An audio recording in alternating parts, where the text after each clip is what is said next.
Hi everyone, welcome back to Radio Night Crime. Before you drift off, let me know in the comments where you're listening from. If you're enjoying the stories, don't forget to like and subscribe. Now let's relax and jump into tonight's case.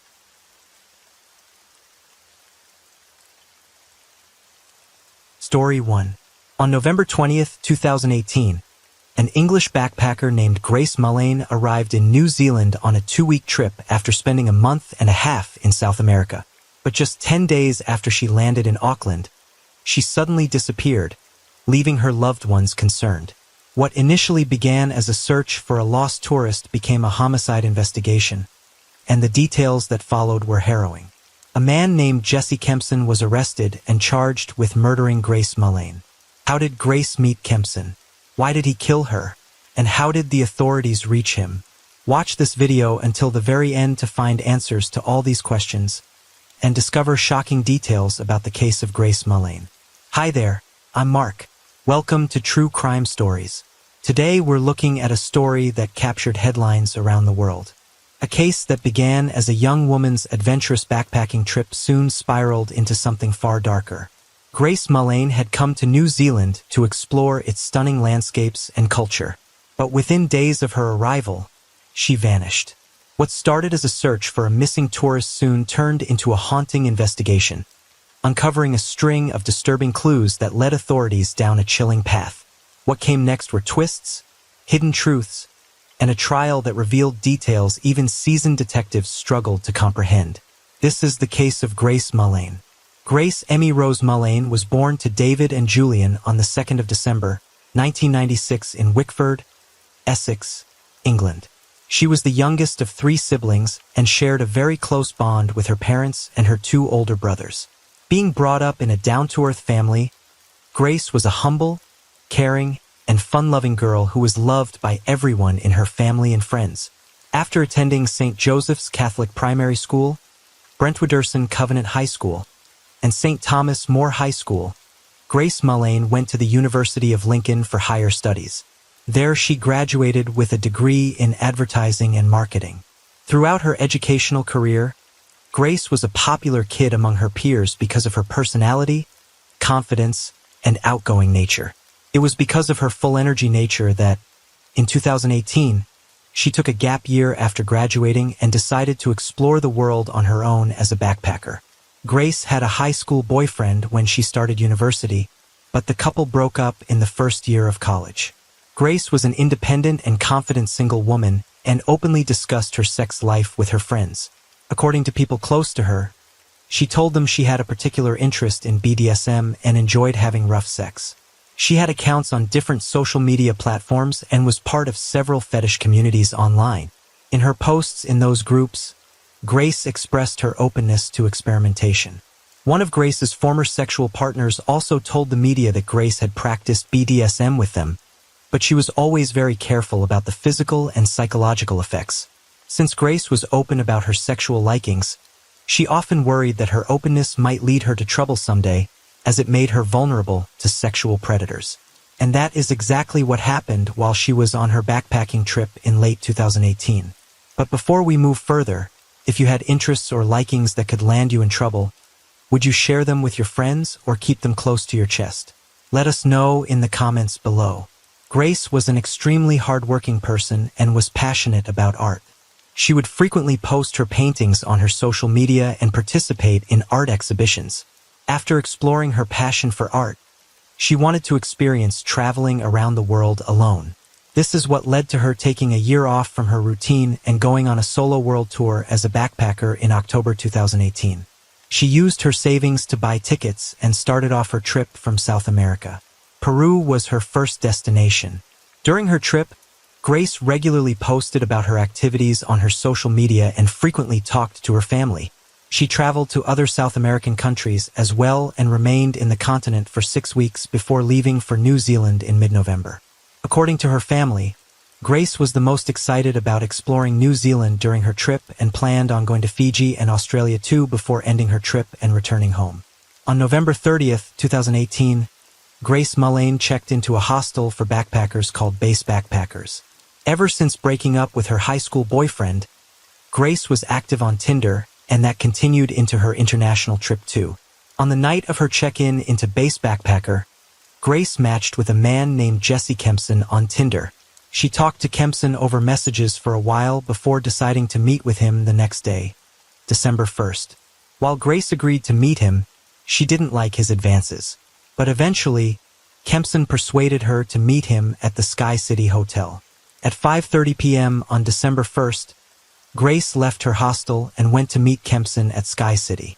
Since she was new to both the city and the country, Grace hoped she would have a fun night out, but things didn't go as planned. The next day, on the 2nd of December 2018, it was Grace's 22nd birthday. Since she was close to her parents, other family members and friends, her loved ones started sending her birthday messages as soon as the date changed. But there was no response from her, and this was unusual from a person who shared dozens of pictures from her activities with her friends and family every single day. When Grace's parents tried to reach out through calls, her phone was going straight to voicemail. Soon, her family knew something was wrong because it was unusual for Grace to miss calls or leave her phone unattended for long periods of time. The family kept trying her number for the next 2 days, but when no one received any response from Grace, they decided to contact the Auckland police. On December 5, 2018, Grace Mullane was reported missing, but the police didn't show much urgency to find her initially. The reason is that the police believed that Grace might have stayed with some newly made friends after a night out.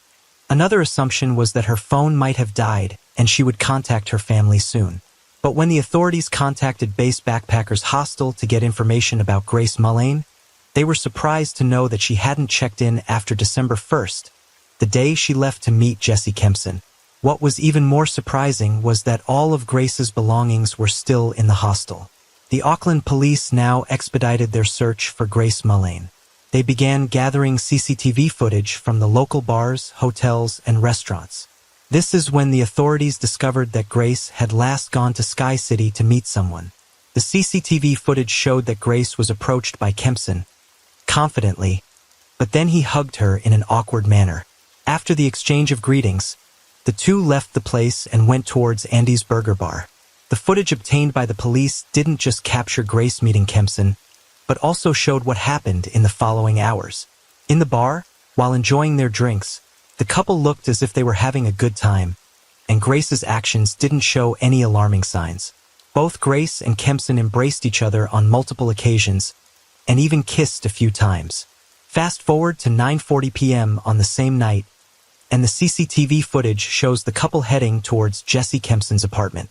Grace looked extremely comfortable with her date, and it seemed as if the two had known each other for years. Their arms were wrapped around each other, showing the young couple had a good night out. Up until that point in the CCTV footage, everything seemed normal except one thing. While the couple was in the bar, Grace left her seat to use the restroom, and as soon as she left, Jesse Kempson immediately started going through her belongings in the purse that she had left on her seat. While on the date, Grace was in touch with her friend in England, Amina Ashcroft. While Amina's statements later revealed that Grace was having a good time with Kempson and liked her date, she also told her texts. It was clear that Grace was pretty drunk. Amina also revealed that while she saw some red flags in Kempson when Grace described him, she didn't say much because Grace was having a good time. Grace told her friend that she clicked with her date well, and in her last text, she told Amina that she would contact her tomorrow and let her know what happened next. Up until this point, the authorities didn't know exactly who Grace's date was, but when the police were going through Grace's social media, they noticed that soon after Grace returned from the restroom, a person named Jesse Shane Kempson commented on her Facebook profile picture, with the comment reading, "Beautiful, very radiant." That comment was what led the authorities to their suspect linked to Grace's disappearance. The 26-year-old Jesse Kempson was born on December 28, 1991, in New Zealand and grew up in Wellington. His parents separated when he was 9, and afterwards he was mainly brought up by her father and his grandfather. The police investigation later revealed that Jesse had a volatile upbringing with trauma, the complete opposite of Grace's childhood. When his family and friends were interviewed, nobody seemed to like him, and almost everyone called him a compulsive liar. Jesse's stepbrother told the police that he was a pathological liar who loved having power over people. So much so that Jesse had even lied to some people that he was dying of cancer. His landlord told the police that he initially believed that Jesse was a top manager for a company called Woolworth and was making 6 figures a year, but that turned out to be a lie when the landlord found out that Jesse hardly left the apartment building, and it was the state benefits that were paying his rent. Jesse had lied to multiple people about his profession. Some people thought he was a successful businessman, while others believed he was a professional softball player. In reality, Jesse was working as a telephone sales operative. What was more interesting was that he was fired from his job for lying on the same day he met Grace Mullane.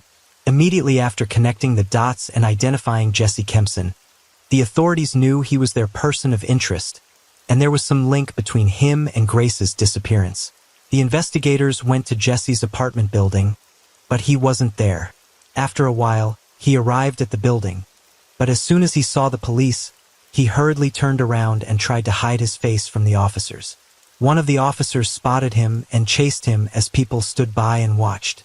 The police eventually caught up to Jesse and brought him in for questioning. When Jesse Kempson was asked about the events of the night Grace Mullane disappeared, he told the authorities that he met Grace at Sky City because he didn't know whether or not Grace was a real person, since a lot of catfishing also goes on Tinder. He further shared that when they ended the night, the couple gave each other a hug and a kiss and went their separate ways after agreeing to keep in touch with each other. The investigators didn't buy Jesse Kempson's stories because of the CCTV footage they had seen. According to the footage, Jesse and Grace got off an elevator and headed towards his apartment. When the authorities searched Jesse Kempson's studio apartment and looked into him through different sources, they discovered that he had an unusual personality. He was estranged from his family and also claimed to have been diagnosed with anxiety recently. What caught the investigators' interest was a post on Jesse's Facebook profile from a couple of weeks before he met Grace. In the post, he was extremely apologetic and asked for forgiveness from all the people he had wronged. In one of the sentences of the post, Jesse wrote that his arrogance and selfishness had affected his relationships with people in his personal life. Jesse seemed to have shown red flags to almost everyone who had interacted with him, including the girls he had dated. All of them described him as overbearing and controlling, even if he had just started seeing them. He initially portrayed himself as a sophisticated and well-dressed person but soon showed his true colors.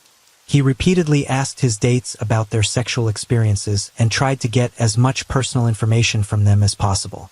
The authorities went through nearly 6 terabytes of data from the CCTV footage and closely looked at each and every one of Jesse Kempson's movements on the 2nd of December 2018, the day Grace Mullane was supposed to celebrate her 22nd birthday. The cameras in Jesse's apartment building captured him getting into an elevator at 8 a.m. on the 2nd of December. He was alone and went into the building's lobby before heading towards the atrium on Elliott. After a few minutes, he arrived at the atrium and went to the baggage section to get a suitcase. After that, he got some cleaning supplies before checking out. Around 11 a.m., Jesse Kempson went to a car rental company in Auckland and rented a red Toyota Corolla. Jesse's behavior throughout the day was unusual. The authorities were surprised to see that just a few hours after getting the suitcase and cleaning supplies, Jesse went out on a date with some girl, but it wasn't Grace Mullane. The police were able to get in touch with Jesse's Tinder date on the 2nd of December and interviewed him to get any information that might lead them to Grace Mullane. The girl told the authorities that throughout the date, Jesse Kempson had made her feel extremely uncomfortable. She also revealed that Jesse talked about buying a large duffel bag for sports equipment and even discussed the topic of murder with her. He told her that it was both interesting and crazy that one wrong move by a murderer could land them in jail for the rest of their life. Have you ever discussed a topic as bizarre and scary as murder on your first date with someone? Comment below and let us know. Jesse Kempson told his Tinder date that he knew a guy who had asked his girlfriend to have rough sex with him that involved strangulation and suffocation. He then revealed the experiment went wrong and the guy tried to revive the girl, but it was too late by then. Eventually, his friend was charged with manslaughter. While it was already disturbing enough for his date, Jesse went on with his story and told her that the police dogs can only sniff dead bodies buried more than 4 feet below the ground. By that point, it was clear to the woman that she wasn't on a date with a usual guy and immediately wanted to leave the date. When she was leaving, Jesse Kempson offered her a ride home, but she declined. Kempson was unfazed by what happened during the date and went on with his day as usual. He collected cleaning supplies and rented a rug cleaning machine. He told the employees of the rental company that he was renting the machine for red wine stains on his carpet. The CCTV footage showed that Jesse Kempson returned to his apartment building a little before 9 p.m. on December 2nd and took the cleaning machine to his apartment. Jesse was back in the building's elevator at 9:30 p.m., but this time with a trolley that had two seemingly heavy suitcases on it. He packed the suitcases in the trunk of his rental car before returning back to the lobby. Around 7 a.m. on December 3rd, 2018, Jesse Kempson went on another suspicious shopping trip where he bought a shovel. He then went to a dry cleaner and dropped off the suitcase before heading towards the car wash. The CCTV camera at the car wash showed Jesse power washing the car before returning it to the rental company. On December 5th, 2018, CCTV cameras around the city captured Jesse Kempson dumping bags in different dumpsters in Auckland. On December 6th, Grace's father flew to Auckland to help the authorities with the search for his daughter. He also pleaded with the public to help find his daughter. In a press conference with an official from Auckland Police, David Mullane understandably looked heartbroken and stopped on multiple occasions to regain his composure. The police official told the media that they had found a person of interest linked to Grace's disappearance. During his first interview with the Auckland law enforcement authorities, Jesse Kempson had told the investigators that he had last seen Grace Mullane at 10 p.m. on the 1st of December when they said goodbye to each other and never saw her again. He also told the police that she had blocked him on Tinder afterward. When the authorities interviewed him again after a few days, Jesse's story had changed. During the second interview, he told them when the couple returned to his apartment, they were very drunk and started making out. He then told the officers that Grace suddenly turned the music down and started talking about 50 Shades of Grey and bondage. He said that after the talking was over, they started having sex, and after a while Grace told him that there were a few things that she liked doing during sex and had experienced with her ex-partner. After that, Grace started biting him and asked him to bite her as well. He asked her if she was sure about it, and she consented to it. Jesse continued with his story and told the authorities that Grace then spanked him and then held him around the neck and choked him. She then asked him to do the same to her. According to Jesse's version, the two of them were on the floor by the time they were finished having sex, and he then went to the bathroom to take a shower. He said he accidentally fell asleep in the shower, and when he woke up and came back to the bed. But since the room was dark, he couldn't see or feel Grace. He assumed she had left. But he was shocked when he woke up the next morning and found Grace lying on the floor with blood coming out of her nose. Jesse repeatedly insisted that they had just had violent sex and he hadn't murdered her. When the police searched Jesse Kempson's apartment, they found that the carpet was saturated with Grace's blood, which told a different story than the one Jesse had shared. When asked about Grace's body, he agreed to take the police to the spot where he had buried her. Grace Mullane's body was found in Waitakere Ranges, 12 miles west of Auckland at 4 p.m. on December 9, 2018. While talking to the media, Detective Inspector Scott Beard told the media about discovering Grace's body. He mentioned that they had found a body they believed to be of Grace and that the formal identification process would be initiated. Although the identification process had not yet started, the investigators, based on the evidence that had accumulated over the past few days, determined that it was Grace's corpse.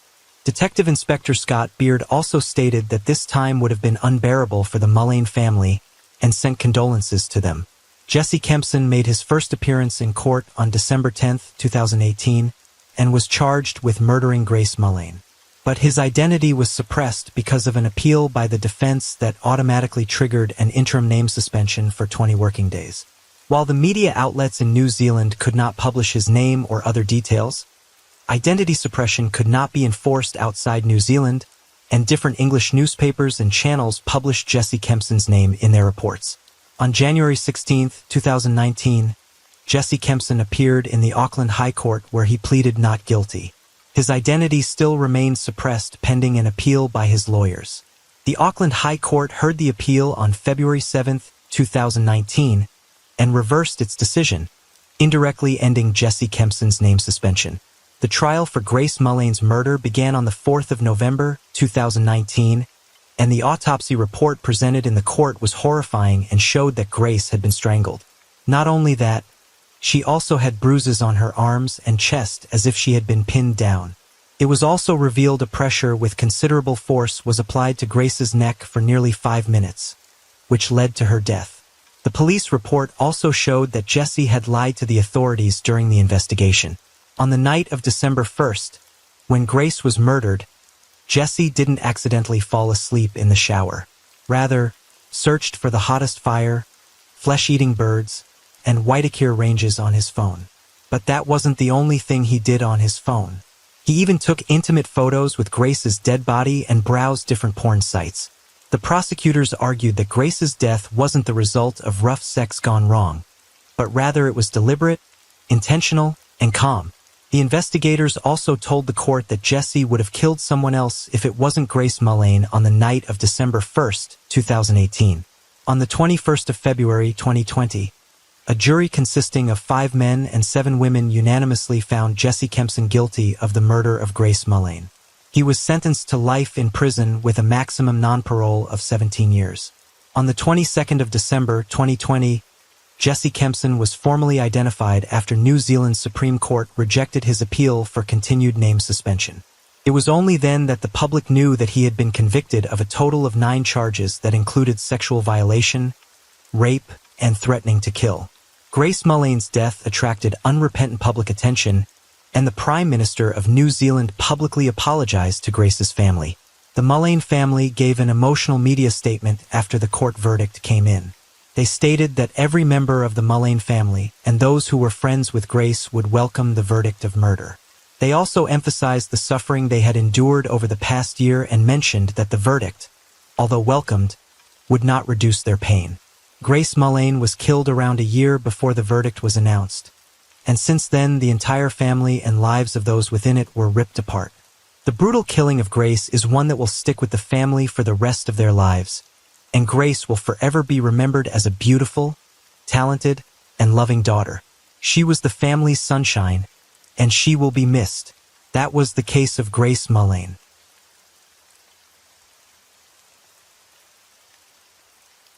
Story 2. On April 22, 2024, at 9:35 a.m., a 911 dispatcher answered a chilling 911 call.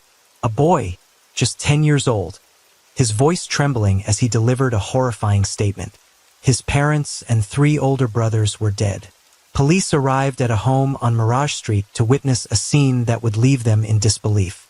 5 members of the Candy family were lying on the floor, each victim of gunfire. The father, 42-year-old Jonathan Candy, was among the dead. But the investigation revealed something even more horrifying. Jonathan was the one who had pulled the trigger. Hi there, I'm Mark, and welcome to True Crime Stories. Today, we're examining the case of the Candy family, where investigators were left with chilling questions that refused to be answered. Why would Jonathan mercilessly murder his wife and 3 children, yet spare the life of his youngest son? The deeper they dug, the more baffling it became. There were no signs of domestic violence, no hidden feuds, no clues to explain this unimaginable horror. What could drive a man to such an unthinkable act? Let's take a look. The Candy family was a model American family, living in Yukon, Oklahoma. It included 42-year-old Jonathan Candy, his 39-year-old wife, Lindsay Terry Candy, and their 4 sons, 18-year-old Dylan Candy, 14-year-old Ethan Candy, 12-year-old Lucas Candy, and their youngest son, who was 10 years old. Jonathan Candy was a fun-loving guy who was a part-time worker at a Paycom center, which regularly hosted major sporting and entertainment events, and was the venue of the home games of the Oklahoma City Thunder. One of the family friends and Ethan's baseball coach, TJ Armstrong, told the media that Jonathan was a great guy who always thanked others for everything and gave hugs. He said that the Candy family was a beautiful family with amazing souls and should only be remembered in good memories. Just like her husband, Lindsay Candy was also an entertaining person who knew how to meet people and keep the room's atmosphere lively. The same had been transferred to their children as well, who were just like their parents. It was because of their friendly and entertaining personalities that the Candy family was a favorite among friends, neighbors, and relatives. According to her Facebook and her childhood friend Cammie Cruz, Lindsay was born and grew up in Prague, Oklahoma, and later moved to Yukon. Dylan Candy, the eldest son of the Candice, had recently graduated from Mustang High School in Yukon and was attending Oklahoma Baptist University for higher studies. Dylan had a passion for music and loved learning and playing different instruments. While at Mustang High, Dylan was a drummer in his school band. This love for music continued into university as well, where he was a member of the Bison Brigade. According to Dylan's teachers and friends at both school and college, he had a heart and was always willing to help others. The Candy family was full of talent, and the second child, the 14-year-old Ethan Candy, played baseball for Mustang North High School. His teammates and coaches liked him for his competitive spirit and leadership qualities. According to the coach, T.J. Armstrong, Ethan was his son's best friend and always brought positive energy to the team regardless of how easy or difficult the situation was. Lucas was also a smart kid who wasn't only good in studies but also loved playing outdoors and often participated in sports with his brother. According to Lucas' friends, he was always full of energy and affection. From the outside, things seemed normal in the Candy family. Everyone thought of them to be a happy family who shared a strong bond with each other and loved staying and having fun together. But not everything you see is always true, and this is exactly what happened on the 22nd of April, 2024. The youngest boy of the Candy family woke up as usual on the morning of April 22nd, 2024, expecting to have breakfast with his parents and brothers as usual.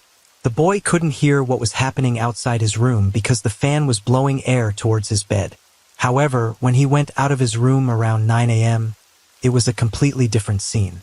While there was complete silence in the house, the fire alarm rang briefly before going silent. It was unusual for Candy's family, and soon he discovered why. The house floor was full of bloodstains, and his parents and 3 brothers were lying dead in a pool of blood. What was even more shocking was that they had all been shot to death. In both panic and trauma, the boy dialed 911 from the phone. He reported to the police that his entire family had been murdered. The police officers and rescue workers could not believe their eyes when they arrived at the scene. Lindsay Candy and her 3 sons, Dylan, Ethan, and Lucas Candy, were all dead. As for the father, Jonathan Candy, he was also found with a gunshot to his head. Initially, the investigators thought that the Candy family had been murdered by an intruder. However, the truth was much more harrowing than that. Soon it was revealed that the man behind the massacre of the Candy family was none other than the father himself, Jonathan Candy. This was because a gun was found near his body. It was a scene that painted a sad story. After killing his wife and 3 sons, Jonathan shot himself and took his own life.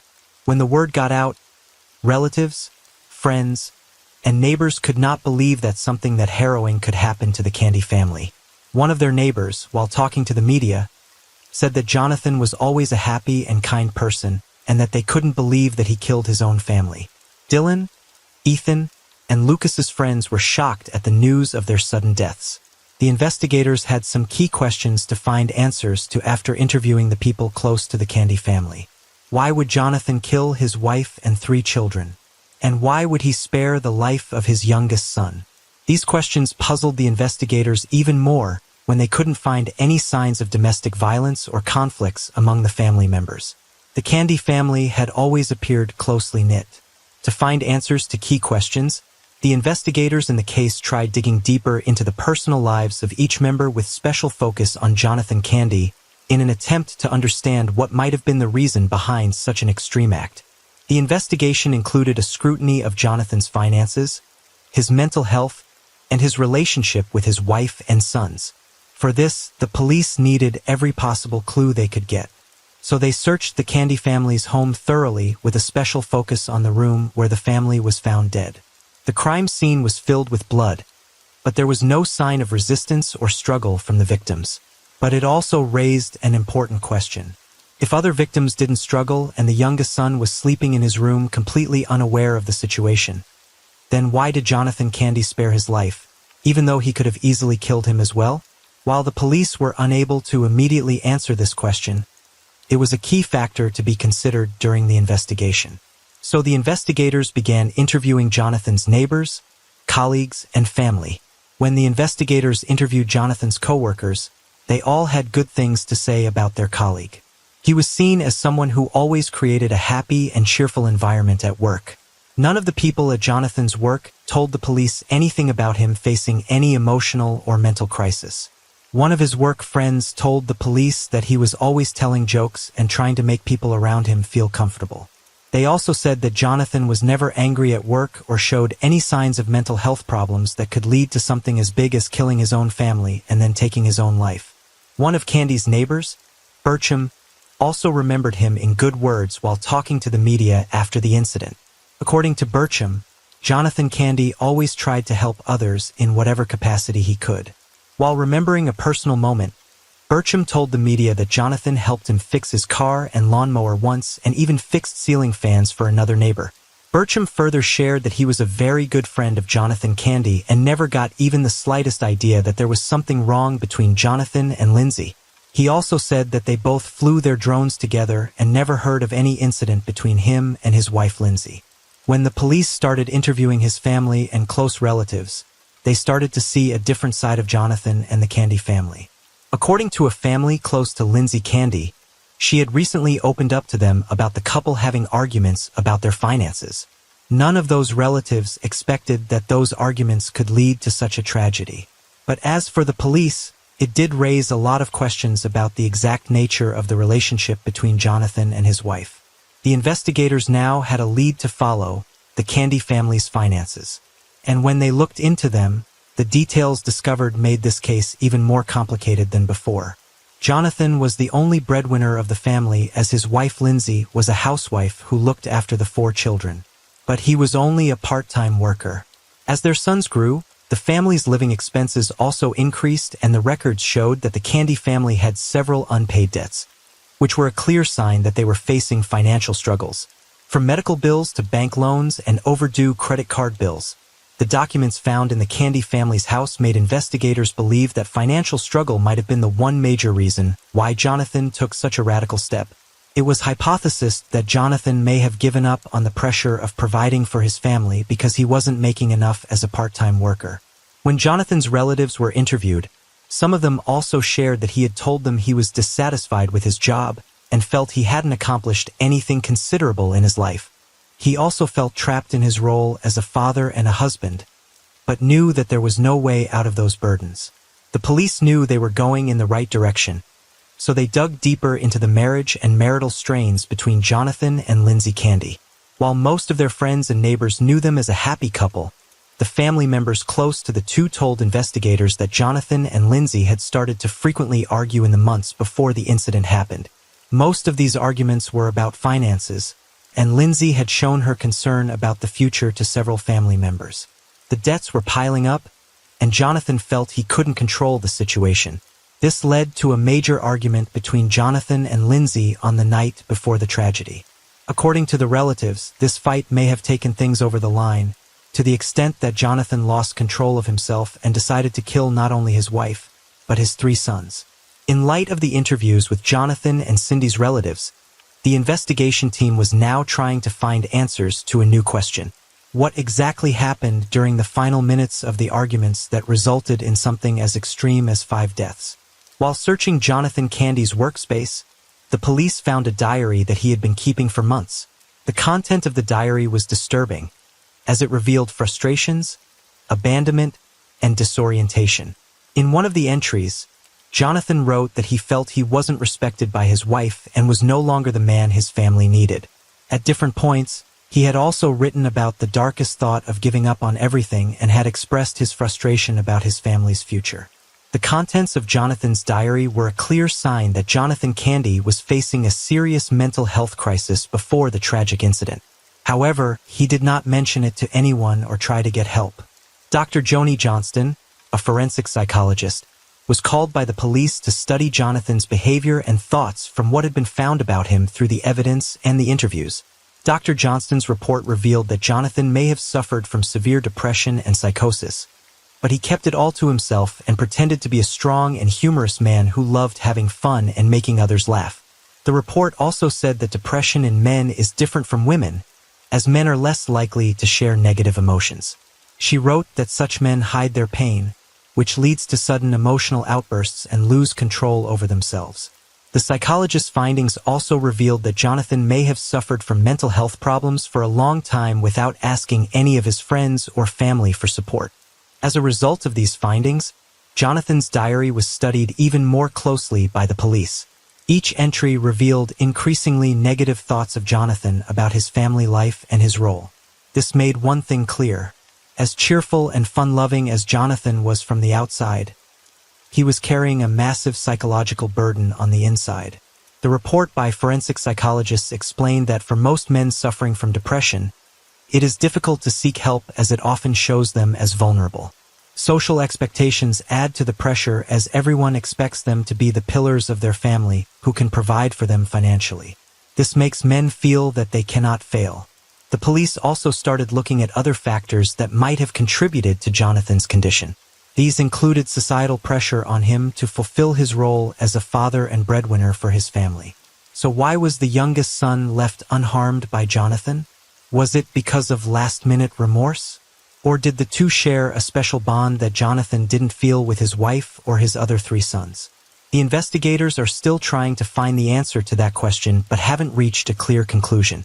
A few days after the incident, Ethan's baseball team, Mustang Misfits, arranged a gathering in his memory in which Rhonda Armstrong, the baseball coach's wife, said that she was in complete disbelief after seeing the news because her son and Ethan were best friends and their family had known the Candy family for 3 years. She shared with the local news channels that the souls of each of the victims always radiated brightness. She also shared that the Candy kids and their parents were always smiling and laughing and always made her forget all her troubles as soon as she saw their smiles. According to Rhonda, they were the kindest, sweetest, best people she had come across in her whole life. Cammie Cruz, Lindsay Terry Candy's friend, took to Facebook and posted about her memories and friendship with Lindsay. She wrote that it was devastating and unimaginable to hear about the news of one of her closest friends. She further wrote that she had been in tears and didn't know how to process the news because Lindsay was loved by everyone and was special to so many people. Cruz's post said that her friend brought laughter and joy to every conversation she was a part of and was the light in her mother and father's life. Since both Rhonda's and Lindsay's sons were on the school's baseball team, this brought them together. Rhonda told the media that Lindsay always treated her son Cooper as her own and was the kind of person who would give you the shirt off her back. Dylan Candy was also missed by family and friends after the tragic incident. According to TJ Armstrong, Dylan never missed any of Ethan's baseball games and always made sure that his younger brother was at practice. Becky Young Horton, one of his choir teachers from middle school, wrote in a Facebook post that Dylan was an incredible young man who had a big heart. Brian Stackhouse, Oklahoma Baptist University's director of athletic bands, told the media that Dylan was an extremely talented drummer and was placed on the more complex first base as soon as he joined the Bison Brigade, the college's marching band. He further added that Dylan was a delight to work with and was someone who always stayed happy. Even if he was having a rough day, he would still make sure to be friendly to the people around him and was a great example of working through hard situations, perseverance, and dedicating oneself to something greater. Stackhouse also told the media that Dylan Candy was a very social person and made friends easily wherever he went. The OBU's athletic band director said that one of the favorite moments of Dylan's brief stay at the university and with Bison Brigade was when, in August 2023, the drummers were rehearsing their drumline cadence for the first time at band camp and he didn't know it also included a solo for him. After the tragic incident, the Bison Brigade announced that it would retire Dylan's bass drum and uniform, and a memorial was also planned for the floor where the band department resides on campus. Ethan Candy was in 9th grade at Mustang High and was part of the Mustang Youth Sports baseball team, which meant the Candy family was always at his practices and games. In a post on social media, the league Ethan played in, Ethan Candy was described by coaches as an amazing kid who could always make one laugh no matter how tough someone's day had been. Soon after joining the baseball team, Ethan Candy and Cooper Armstrong, TJ Armstrong's son, became best friends. According to the baseball coach, the main reason behind Ethan and Cooper's strong bond was that they both were funny and always stayed positive. Their teammates called them twins because they never separated and were close to each other. TJ Armstrong called Ethan his sweet little candy man. He told the media that Ethan was a candle who was constantly smiling and laughing and made his son happier. According to the coach, the Mustang Youth Sports baseball team was working on setting up a memorial bench for Ethan Candy at the Mustang High School. Lucas Candy, who was in 6th grade at Meadowbrook Intermediate School, was the youngest victim of the tragedy.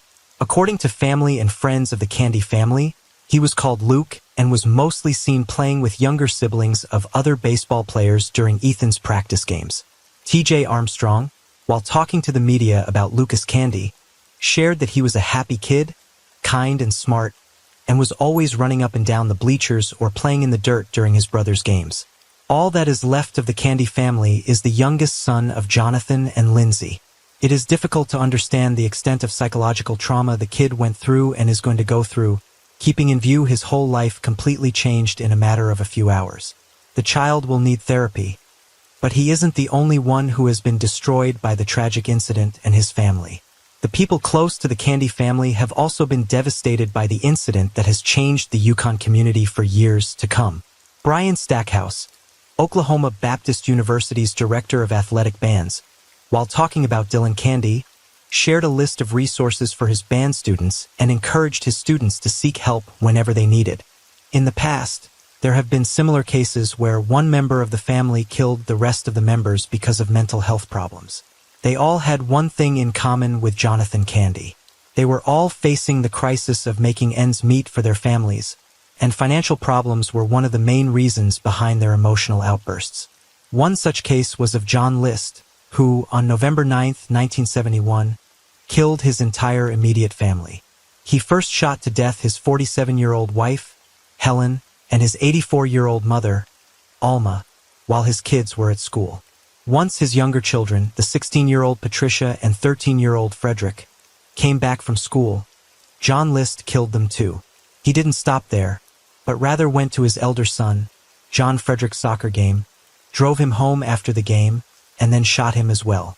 When the police investigated the case, it was discovered that the major driver behind List's actions was the financial struggles he faced after getting laid off from his job at the Jersey City Bank. He thought it was too humiliating for him to share the news with his family, so he continued with the same routine of getting up early and going to his job, which he no longer had. As time passed, the List family's financial problems worsened, and at one point he had to divert money from his mother's bank account to avoid default on his mortgage payment. A psychologist appointed by the court testified that when List lost his job, he had two options, either accept welfare for his family or kill them to end everything, and he chose the second option. This was because registering his family for welfare also seemed a humiliating option, the very reason why List killed his family. When the court convicted John List of 5 counts of first-degree murder on April 12, 1990, he denied direct responsibility for his actions and told the judge that his mental state made him do what he did. He was sentenced to 5 terms of life imprisonment and even filed an appeal on grounds that he decided to kill his family because his judgment had been impaired by post-traumatic stress disorder. But the court rejected his appeal and upheld his conviction. According to Master Sergeant Gary Knight of the Oklahoma City Police, the police stopped investigating the case further after knowing Jonathan Candy's mental health caused the incident. The tragedy of the Candy family is as harrowing as it can get. It happened because the head of the family, Jonathan Candy, was suffering from depression and serious mental health problems. Jonathan's decision to not share his mental health condition with anyone resulted in the tragic killing of his wife and 3 sons, who had their whole lives in front of them and had nothing to do with Jonathan's mental state. It also leaves the youngest son with a trauma that will be hard to forget for a long time to come.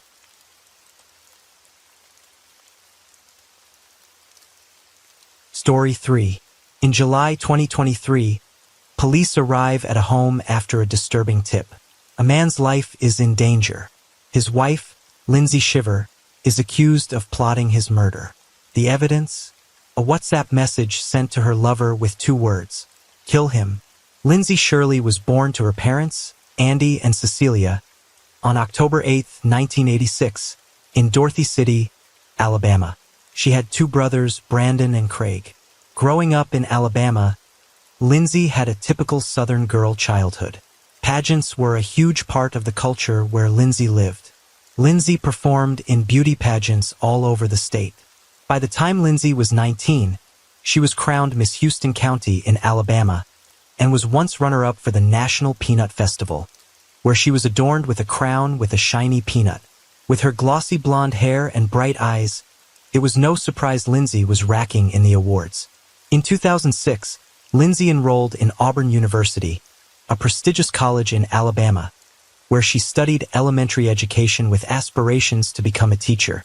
Lindsay seemed to be on a promising path. During her time at Auburn University, Lindsay was popular and had many friends. As a member of the cheerleading team, she embodied the spirit of the Tigers, cheering on her beloved team. Lindsay loved attending exercise classes. It was at one of these exercise classes that Lindsay met Robert Shiver. Robert, a snapper for the Auburn Tigers football team, was known for his exceptional talent on the field. Initially, it seemed like a match made in heaven. The star football player and the head cheerleader. Their romance quickly blossomed, and before long, the two were spending every waking moment together. Robert Shiver, an aspiring athlete, had made a name for himself at Auburn. From his days as a walk-on to earning a 3-year scholarship and eventually being named team captain, he had accomplished great things. As his senior year approached, Robert's career was on the rise, and it seemed nothing could hinder his potential. Robert, driven by ambition and fueled by his financial success, decided to sign with the Atlanta Falcons as a free agent in 2010. After finishing school that same year, Lindsay and Robert became engaged and later married in 2011. To the outside world, the couple appeared to be the epitome of a picture-perfect life.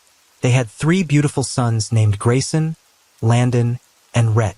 However, appearances can be deceiving. Robert's dream of becoming a professional football player came to a halt when he signed with the NFL's Atlanta Falcons. Although initially promising, his career took a turn for the worse when his contract was terminated. However, instead of wallowing in despair, Robert found success in the corporate world. He became the vice president of an insurance company, Senior Life, which earned him a substantial income. With Robert's thriving career, Lindsay was able to stay home and raise the couple's children. Their lavish lifestyle allowed them to indulge in the finest things in life. They belonged to country clubs, dined at prestigious restaurants, and traveled extensively, with the Bahamas being one of their favorite destinations. Robert's billionaire parents owned a home on a tropical island. In the realm of the wealthy and famous, Baker's Bay, Bahamas stands as an exclusive destination, attracting the elite with its luxurious private residences and opulent lifestyle. This island paradise, located off Abacoa, is renowned for its pristine beaches, tranquil waters, and VIP community. It is here where Robert and Lindsay, with their 3 sons in tow, would often escape to in their private jet. Robert and Lindsay's luxurious getaways would not have been possible without access to their private residence in the Bahamas and partial ownership of a private jet. This combination of resources gave them the freedom to shuttle their families to and from the island whenever they desired. With endless streams of money at their disposal, they enjoyed a life of luxury and privilege. Situated in Baker's Bay, the Bahamas' private residence owned by Robert's parents was a mere stone's throw away from the home of celebrities like Michael Jackson and Tom Brady. This exclusive island community is renowned for its high-profile residents, attracting the wealthy and famous from around the world. With its pristine beaches, turquoise waters, and lavish lifestyle, Baker's Bay truly serves as a paradise escape for those seeking privacy and exclusivity. Robert and Lindsay's frequent visits to Baker's Bay provided them with a perfect getaway from their busy lives. They could unwind amongst the tranquility of the natural surroundings, surrounded by like-minded individuals who shared their wealth and taste for the finer things. The family would often spend their days lounging by the pool, exploring the island, and enjoying the company of their fellow elite neighbors. The couple strived to maintain a perfect facade to the outside world. Robert and Lindsay portrayed themselves as a loving and happy family, enjoying their wealth and privilege. However, behind the smiles, dark clouds were brewing. Robert and Lindsay had been married for 10 years, but the spark in their relationship had seemingly faded. Lindsay, longing for a sense of adventure and excitement, found herself drawn to another man. His name was Terrence Bathill, a 28-year-old Bahamian. Their fateful meeting took place at Grabber's Bar and Grill, a hotspot located on Baker's Bay, the same island where the Shivers vacation home was. According to a close friend of Lindsay's, she had grown bored and dissatisfied with her marriage to Robert. On the other hand, Terence represented something different and exciting to her. He filled a void in her life that she had long been yearning for. Though he suspected his wife of cheating on him, Robert decided to take matters into his own hands. He hired a private investigator to follow Lindsay to Baker's Bay, Bahamas, and document her every move. The investigator's efforts paid off, as he obtained incriminating photographs of Lindsay and her boyfriend, Terence. Together, armed with the evidence, Robert confronted Terence, expressing his gratitude for him taking care of his wife in a rather sarcastic tone. With the proof of his wife's infidelity in his possession, Robert grew increasingly frustrated by the situation. He realized that he had to put an end to their marriage and protect himself from any further humiliation. On April 5, 2023, Robert filed for divorce from Lindsay. In his court filing, Robert cited Lindsay's extramarital affair as the catalyst behind his choice. According to Robert, the betrayal was the last straw, pushing him to end their union. He requested the court not give Lindsay any alimony, arguing that she was able-bodied and could work. Robert also claimed that Lindsay had a marketing degree from Auburn University, implying that she had the means to support herself. Robert's demands didn't end there. He also asked for primary custody of their sons and possession of their Thomasville, Georgia home, the furnishings inside, and the car. But Lindsay had her own plans. One day later, on April 6th, she filed her own divorce paperwork with the court.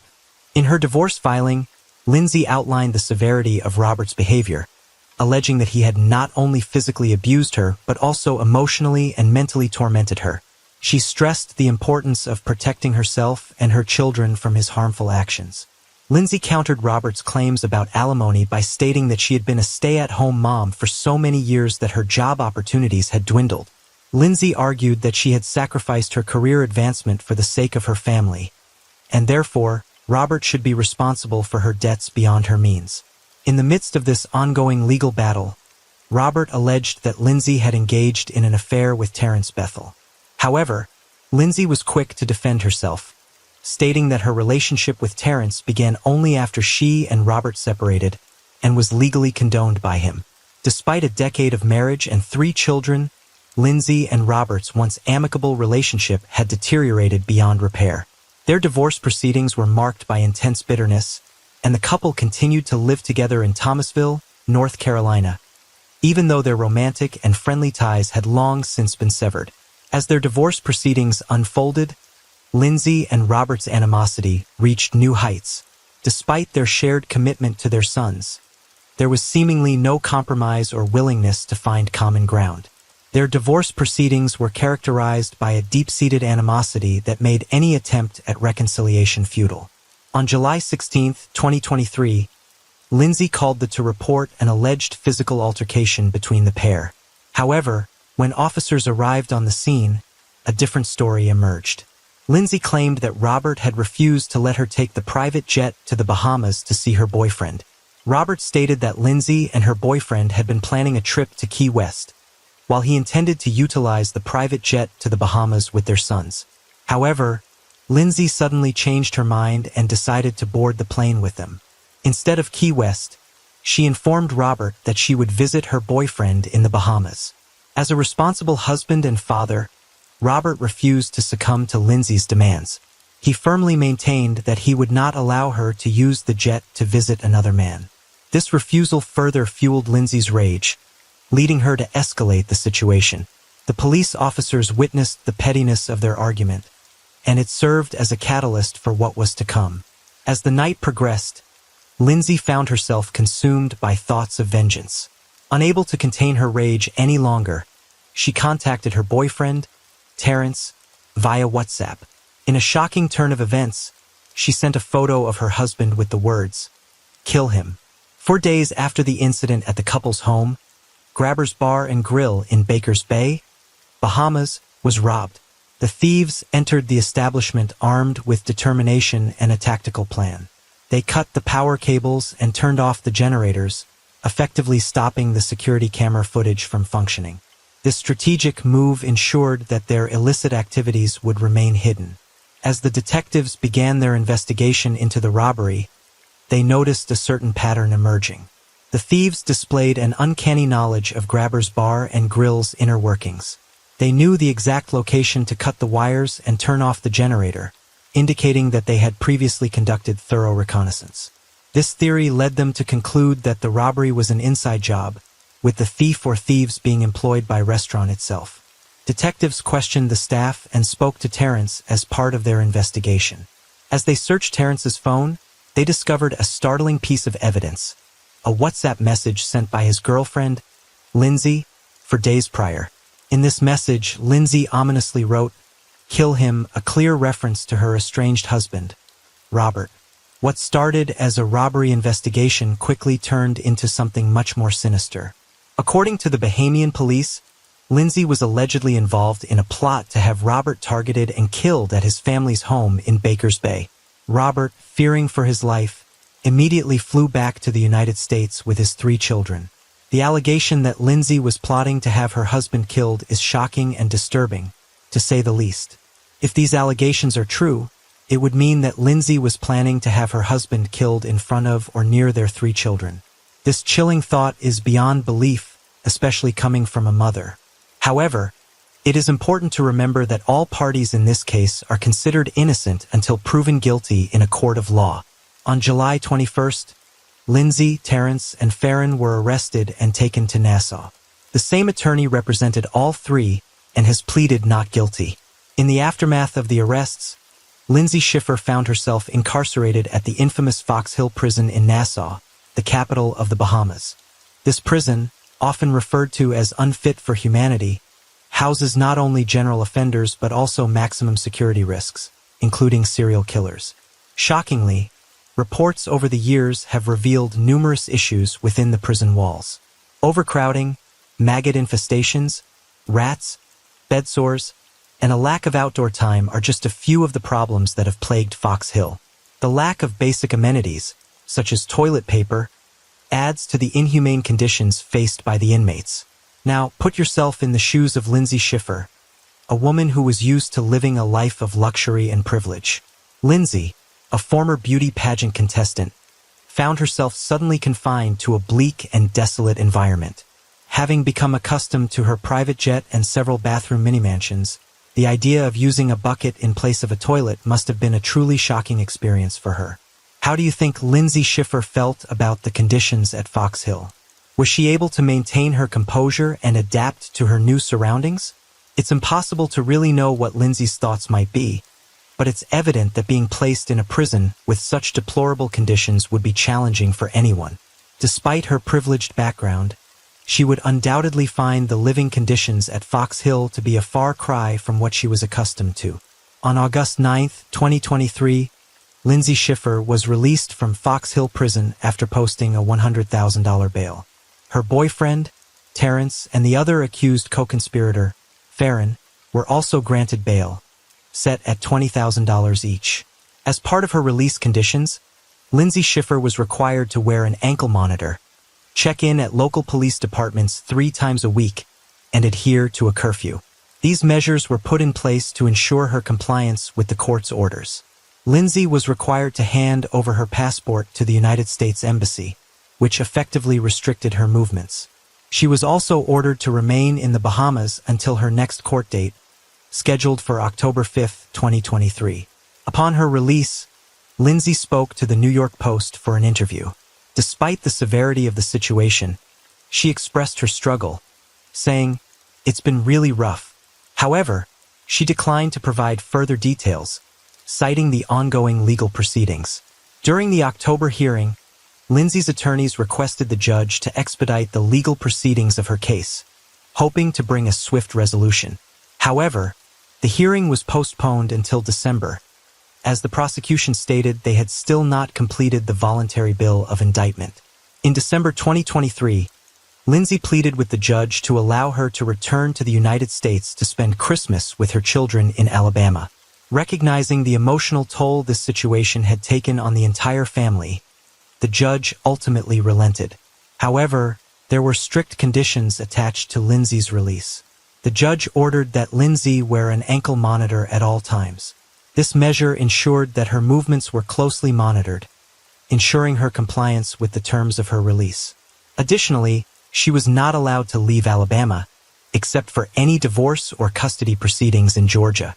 These restrictions were intended to protect her estranged husband, Robert, to maintain the integrity of the ongoing legal proceedings. Despite the initial restrictions, the judge did grant Lindsay a small measure of freedom. She was allowed to remain in the United States until her March 2024 trial. This concession provided some relief to Lindsay. Robert, on the other hand, sought to prevent Lindsay's return to the United States. He expressed his concerns to the judge, stating that he took the indictment seriously and was genuinely concerned about his safety. His fears were understandable, considering the serious nature of the charges leveled against Lindsay. Given the serious nature of the crimes against Lindsay, he had every right to be worried. The indictment against Lindsay was serious and painted a dark picture of her intentions. What do you think about Robert's fears? Were they justified? However, Lindsay's attorneys vehemently denied her involvement in any wrongdoing. He argued that the evidence presented in court proved her innocence. According to him, Lindsay was an innocent victim, falsely accused and unfairly targeted by Robert. With a trial on the horizon, the anticipation surrounding this case was palpable. As proceedings continued, the public awaited the outcome, eagerly following the latest developments. In January 2024, Lindsay alleged Robert was withholding access to their 3 sons. This claim sparked outrage and concern among Lindsay's family members and loved ones. Lindsay's attorneys stated that she had not been allowed contact with her children since she FaceTimed them at Christmas. To add insult to injury, Lindsay's attorneys alleged that Robert had cut her off from her financial resources. With limited access to money, Lindsay found herself in a vulnerable position, according to Lindsay's attorney. As the days passed, the trial loomed on the horizon. Lindsay's trial was scheduled to start on March 6, 2024, but fate had other plans. A judge in the Bahamas made the surprising decision to delay the trial until the summer. However, even this delay proved insufficient, as the trial was rescheduled yet again, this time to March 2025. While on bail and living in the United States, Lindsay appeared on Inside Edition and Good Morning America. These public appearances caught the attention of the justice. This blatant disregard for the legal proceedings enraged the judge, who ordered Lindsay to return to the Bahamas and to Fox Hill Prison. The judge also revoked Lindsay's bond. She was accused of violating her bail conditions by moving from her designated address at her parents' house in Alabama without approval. Robert, now seemingly free from the clutches of death, has found solace in the arms of reality television star Savannah Crisley. Savannah Crisley is an American reality television star and entrepreneur. She rose to fame at a young age with her family on the hit reality show, Crisley Knows Best. The show follows the lives of Savannah, her brother Chase Crisley, and their parents, Todd and Julie Crisley. In a recent interview with People magazine, Savannah described her relationship with Robert as great and revealed that everything between them was awesome. Savannah's own family has been no stranger to legal troubles. Her parents, Todd and Julia Crisley, were once convicted and imprisoned for bank and tax fraud. The couple went public with their relationship in November 2023, sharing intimate moments on Instagram. With their newfound love, Robert Shivers and Savannah Crisley appear to be living happily ever after. As the case continues to unfold, only time will tell what fate awaits those involved.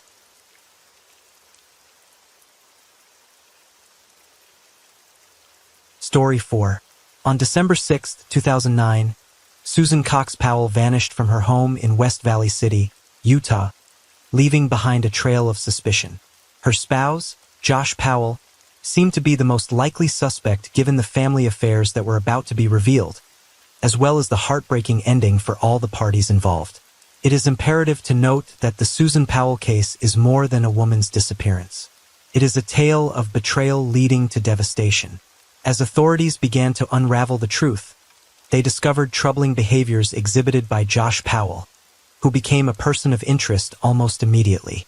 Despite mounting evidence against him, Josh managed to evade charges until his shocking actions in 2012 changed everything.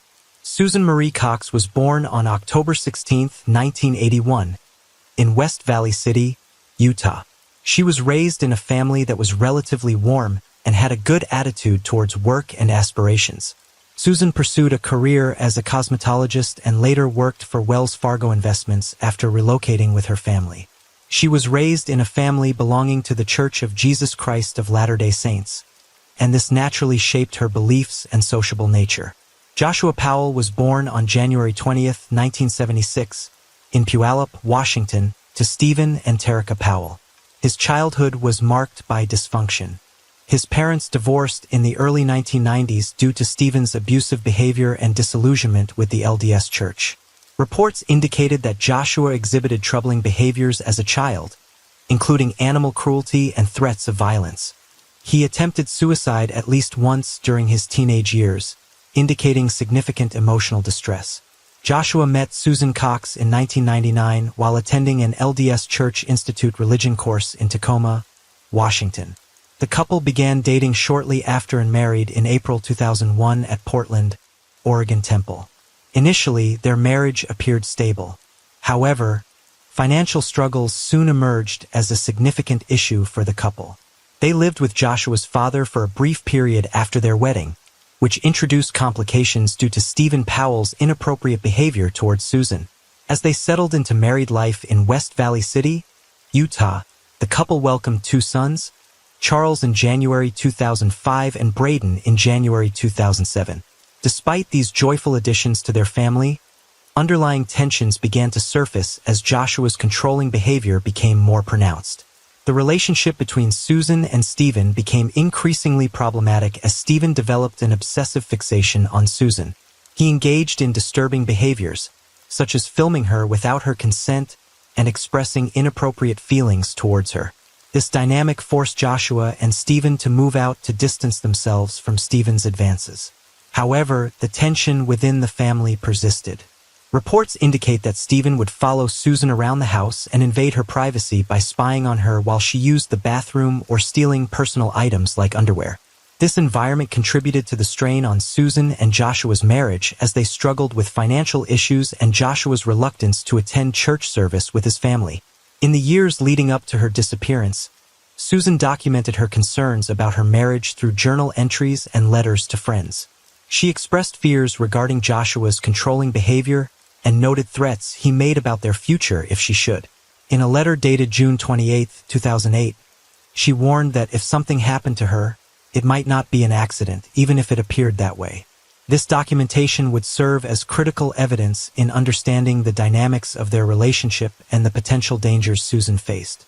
On December 6, 2006, Susan Cox Powell attended church services with her two sons, Charlie and Braden, at their local ward of the Church of Jesus Christ of Latter-day Saints. The family was known to be active members of the church community, which played a significant role in their lives. After the service, they returned home to their residence in West Valley City, Utah. This day began like any other, with no indications of the events that would soon unfold. In the afternoon, around 5 p.m., a neighbor visited the Powell house and observed Susan lying down for a nap after reportedly feeling unwell. This visit marked the last known sighting of Susan by anyone outside her family. After the neighbor left, there was no further communication from Susan. The timeline indicates that she was last seen alive shortly after this visit, creating a gap that would later raise concerns among her family and friends when she failed to appear at work the following day. At approximately 2:29 p.m. on December 6th, Susan made her last phone call to a friend. This call did not raise any immediate alarms, however. It would later be noted as a significant point in the timeline of her disappearance. The content of this call remains unclear, but it was an ordinary conversation that did not indicate any distress or unusual circumstances. This final communication would become critical in piecing together Susan's last known activities before she vanished. Later that evening, Josh Powell claimed that he took Charlie and Braden sledding after leaving Susan at home asleep. He stated they went on a camping trip to Simpson Springs Campground in a remote area of Utah's West Desert around midnight. This claim raised immediate suspicions, due to the freezing temperatures that night and the impracticality of camping with young children under such conditions. Additionally, neighbors reported seeing Josh return around 8:30 p.m., which contradicted his timeline of events regarding the camping trip. When police arrived at the Powell home later that evening, they found Josh with Susan's cell phone in his vehicle and several items that would later be scrutinized during the investigation. On the morning of December 7, 2009, Susan's absence was noted when she failed to drop off her sons, Charlie and Braden, at daycare. The daycare provider became concerned after not being able to reach either parent. After several attempts to contact Josh and Susan without success, the daycare provider contacted Josh's mother, Terica Powell, and his sister, Jennifer Graves. Alarmed by the situation, they went to the Powell home to investigate. Upon arriving, they found the house quiet and unresponsive. Given the circumstances and their inability to reach anyone inside, Terica and Jennifer decided to call the police. Their actions initiated a critical response from law enforcement as concerns grew that the family might be in danger. The West Valley City Police responded promptly to the call about the missing family. Upon arriving at the Powell residence, officers forced entry into the home due to concerns that the family may have been victims of carbon monoxide poisoning. Once inside, they discovered signs of a struggle. 2 box fans were blowing on a wet spot on the carpet, which raised immediate suspicions about what had transpired in the home. In addition to this unusual scene, Susan's purse, wallet, and identification were found inside, indicating she had not left voluntarily. The police noted these findings as critical evidence in their investigation. The absence of Susan and any indication of where she might be heightened their concerns regarding her safety. Later that afternoon, around 5 p.m., Josh Powell returned home with Charlie and Braden after claiming they had been sledding. Upon his return, he was greeted by police officers who were already investigating Susan's disappearance. During this encounter, officers discovered that Josh had Susan's cell phone in his vehicle, with the SIM card removed, a detail that raised further suspicion about his involvement in her disappearance. Additionally, police found several items in his vehicle that would later be scrutinized during the investigation: a generator, blankets, a gas canister, and tarps. These items were inconsistent with his claims of having taken the children sledding. During questioning at the West Valley City Police Department later that evening, Josh insisted he did not know where Susan was and maintained that she was at home when he left her for the camping trip.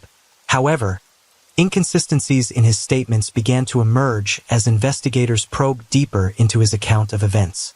Following Susan's disappearance, police conducted interviews with her eldest son, Charlie Powell. During the interview, Charlie stated that Susan had gone camping with them, but did not return home. This statement raised immediate concern among investigators regarding the accuracy of Josh's claims about their activities. Josh's account was crucial as it provided insight into the family's dynamics and suggested that Susan was indeed with them during the night of her disappearance. Investigators recognized the need to assess the reliability of Charlie's statement further, given his young age and the potential influence of his father. As part of the investigation, law enforcement executed a search warrant at the Powell residence on December 9, 2009. During this search, they discovered blood evidence on the floor near a damp sofa where fans were blowing, indicating an attempt to dry the area. Subsequent DNA analysis confirmed that one blood sample matched Susan's DNA, while another sample was identified as coming from an unknown male contributor.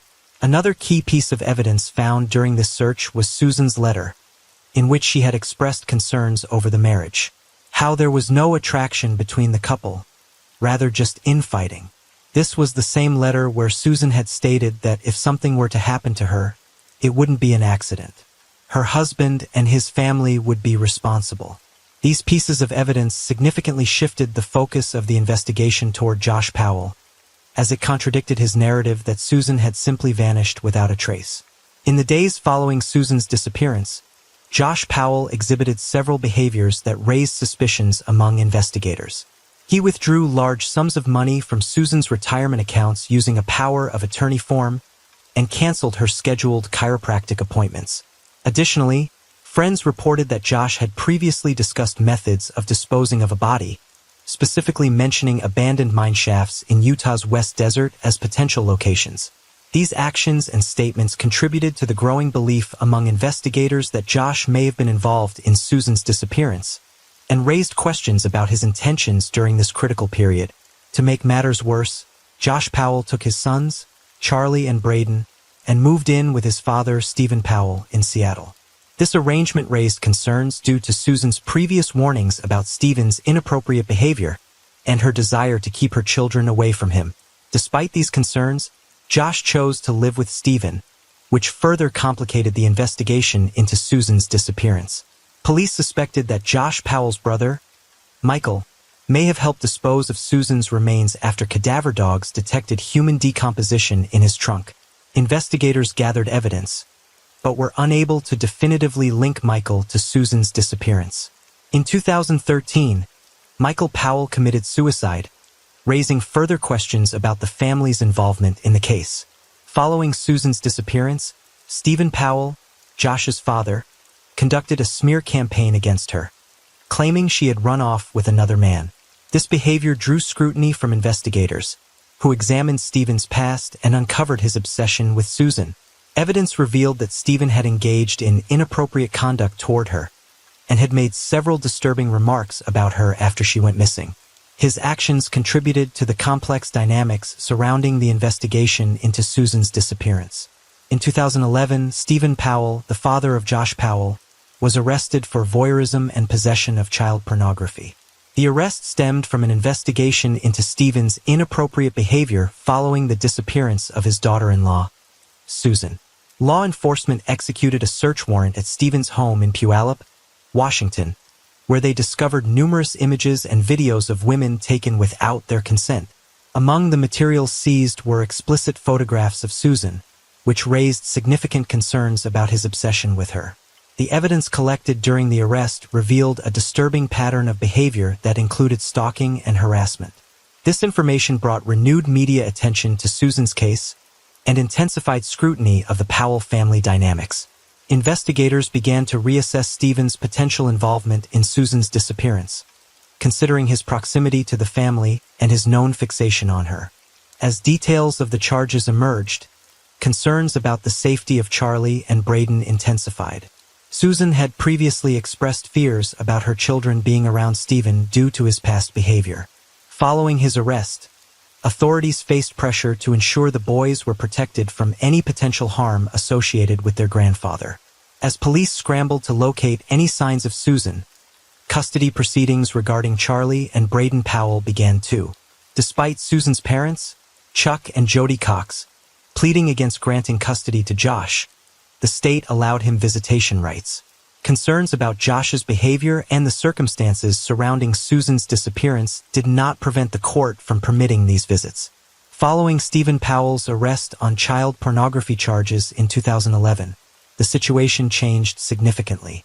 The state intervened and took custody of Charlie and Braden, removing them from Josh's care due to the serious allegations against their grandfather and ongoing investigations into their mother's disappearance. This decision was made in light of the potential risks to the children's safety given the family dynamics. Legal battles ensued over the custody of the children amid these developments. Susan's parents sought to gain permanent custody, arguing that Josh posed a threat to their grandchildren due to his association with Stephen and his questionable behavior following Susan's disappearance. The court proceedings highlighted the complexities of the case, as investigators continued to gather evidence related to Susan's fate while also addressing the immediate welfare of Charlie and Braden. Throughout this period, public interest in the case remained high, with media coverage focusing on both the custody disputes and the unresolved questions surrounding Susan's disappearance. The ongoing legal struggles underscored the challenges faced by law enforcement as they attempted to navigate the investigation while ensuring the safety of the children involved.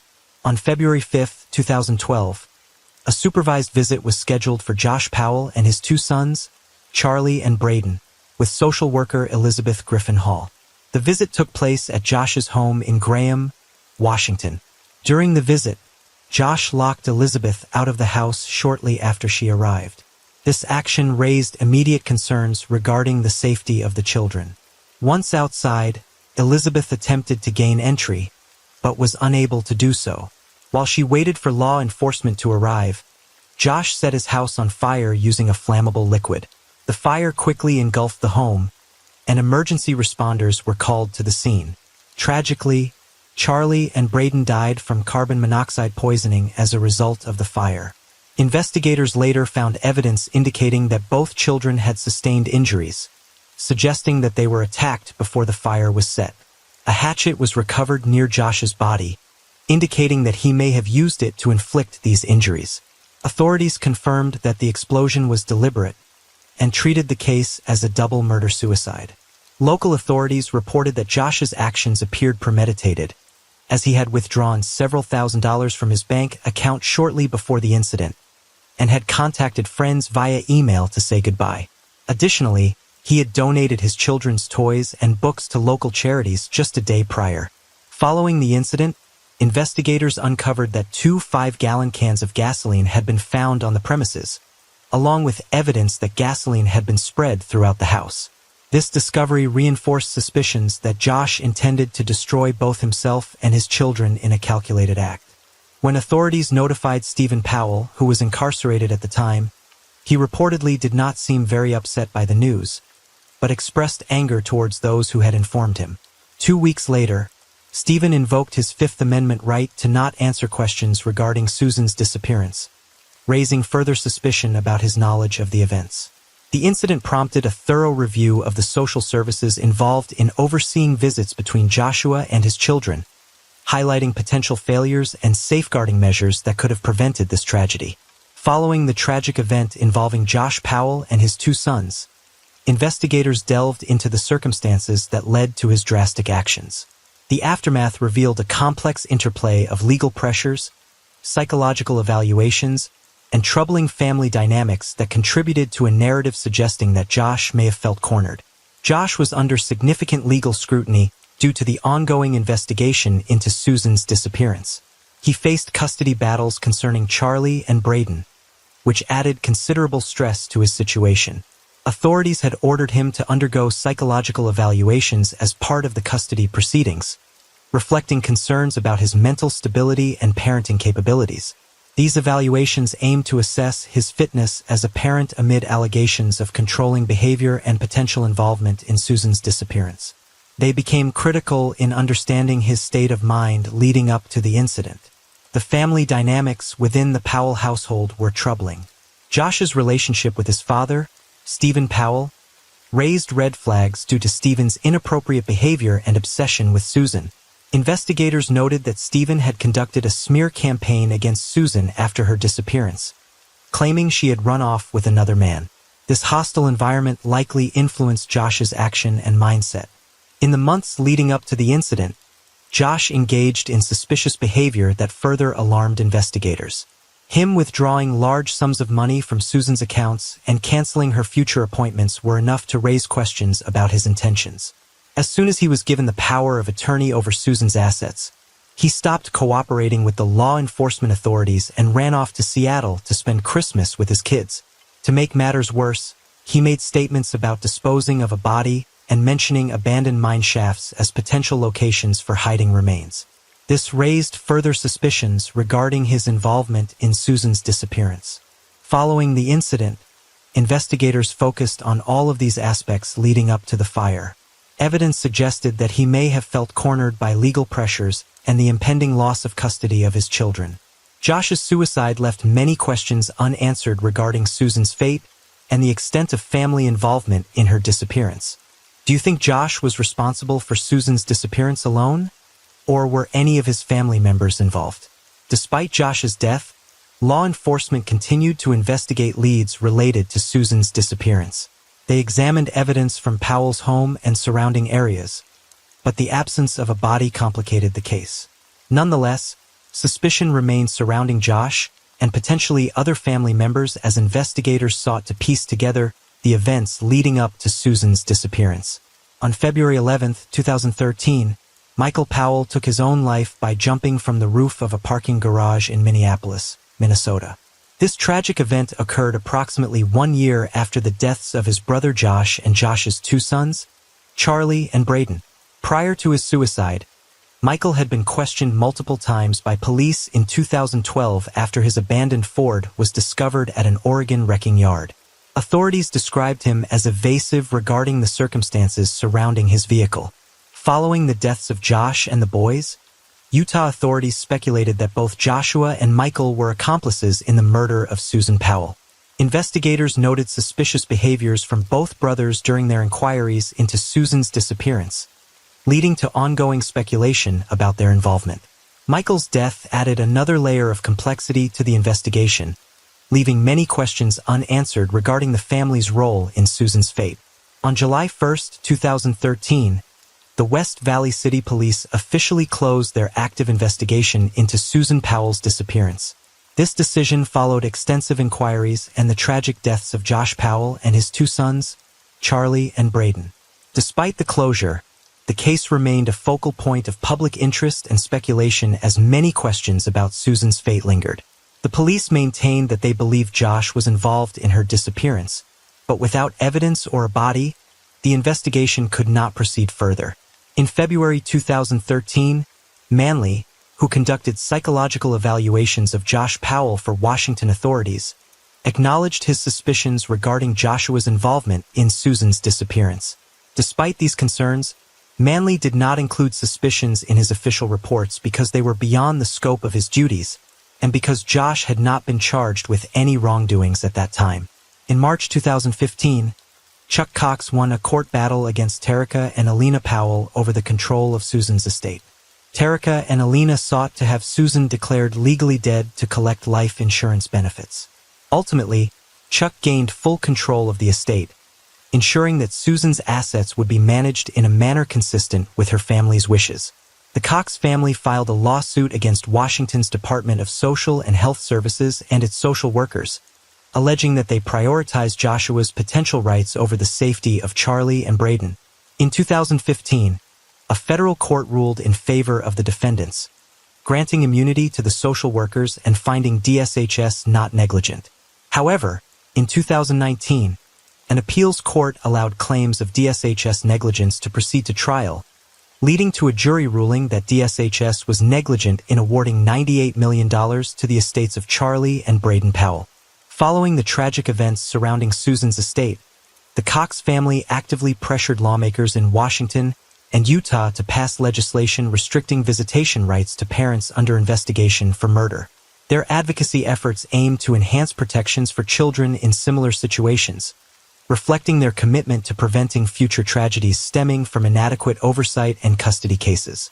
Do you think the court should stop parents from visiting their children if accused of murder? Despite the absence of Susan Powell's remains, it is widely believed that she was murdered by her husband Joshua. As of March 2018, there have been calls to declare her legally dead with homicide as the cause. In early 2022, a cave exploration crew searched a mine shaft in Utah for Susan's remains, discovering rib bones and scraps of clothing. However, DNA tests confirmed none belonged to her, identifying them instead as animal remains. Additionally, pants recovered tested positive for male DNA, and efforts are ongoing to identify this individual. The investigation into Susan's disappearance remains open-ended, with no charges filed against Joshua due to his death in 2012. The case continues to prompt discussions about legal reforms aimed at protecting children in similar situations. So, what do you guys think? Is Susan alive? And if she was killed by her husband, what happened to her body? Where did they go?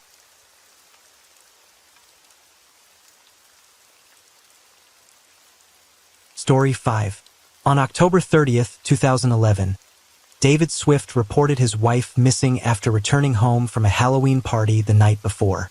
The previous night, Karen arrived back home, tucked their daughter Ashley into bed, and slept with her. The next morning, when David woke up, Karen was nowhere to be seen. When the police search began, they discovered Karen's abandoned vehicle on the side of a rural highway with a flat tire caused by a rusty screw. Initially, investigators revealed no signs of foul play in the vehicle or at the Swift residence, but suspicions quickly began to surround David. Karen Swift was a 44-year-old mother of 4 living in Dyersburg, Tennessee. She was cheerful and took on several jobs, such as cleaning houses and working as an aerobics instructor in order to help support her family. According to her friends, she was devoted and self-sacrificing to the point that her needs came second to others. Despite her efforts to maintain stability for her children, Karen's marriage to David Swift was fraught with tension.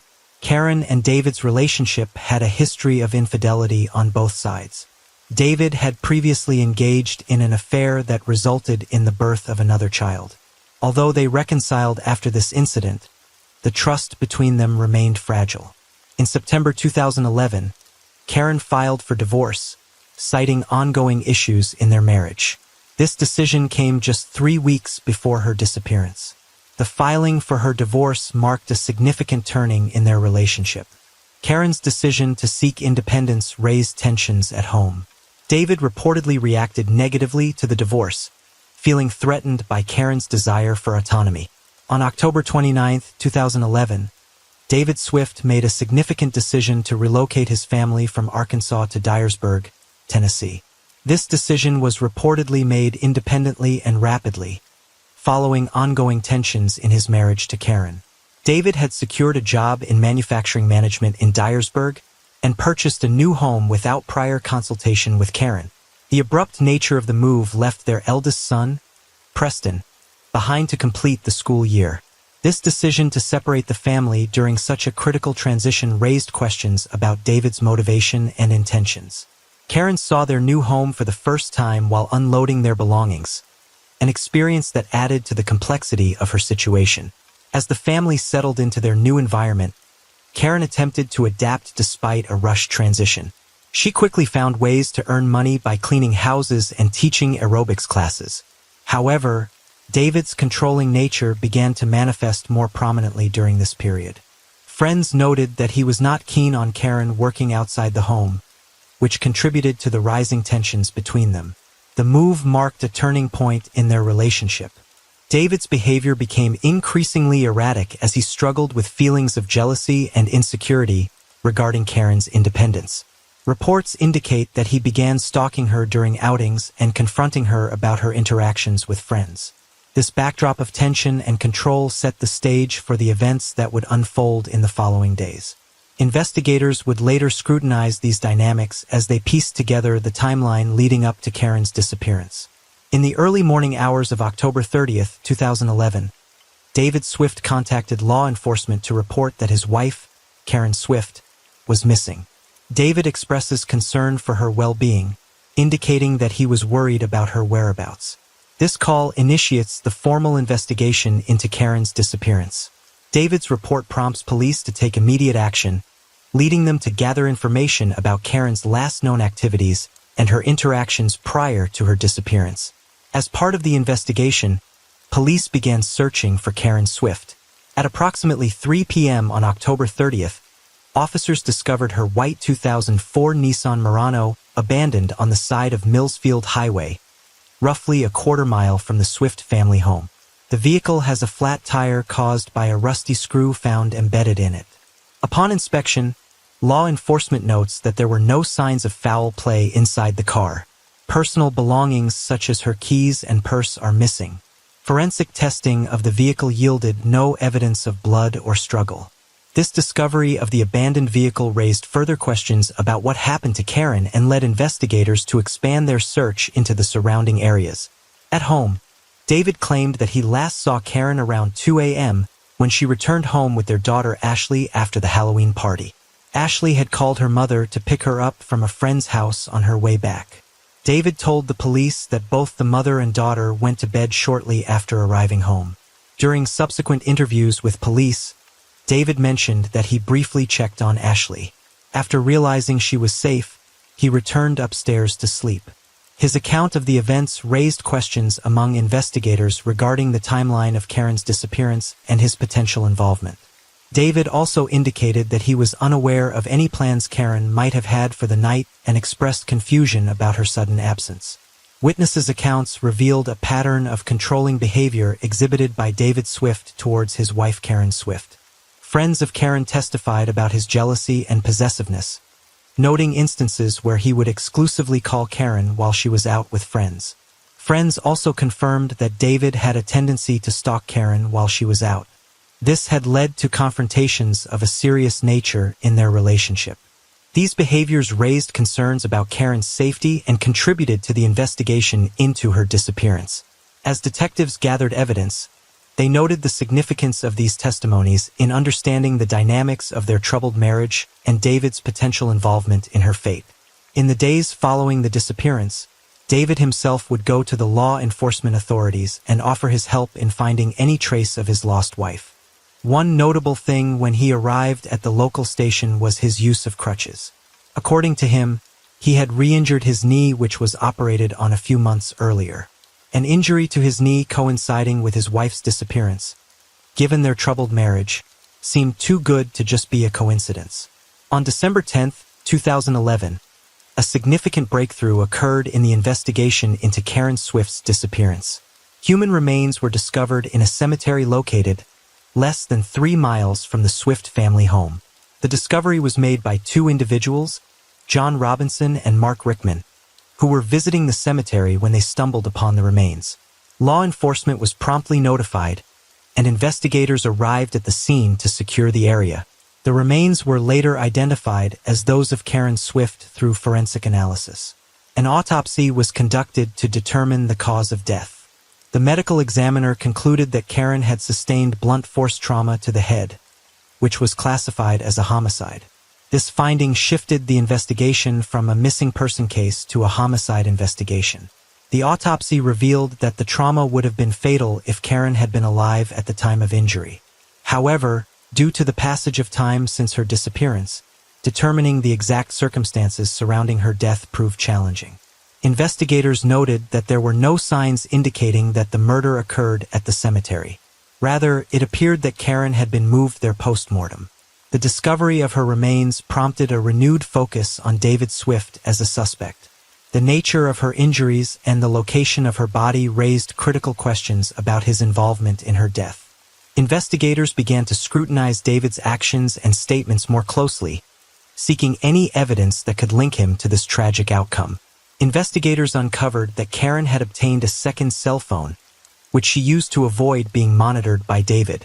This phone was kept secret from him, indicating a desire for privacy amid their troubled relationship. During their investigation, David claimed he was unaware of this second phone.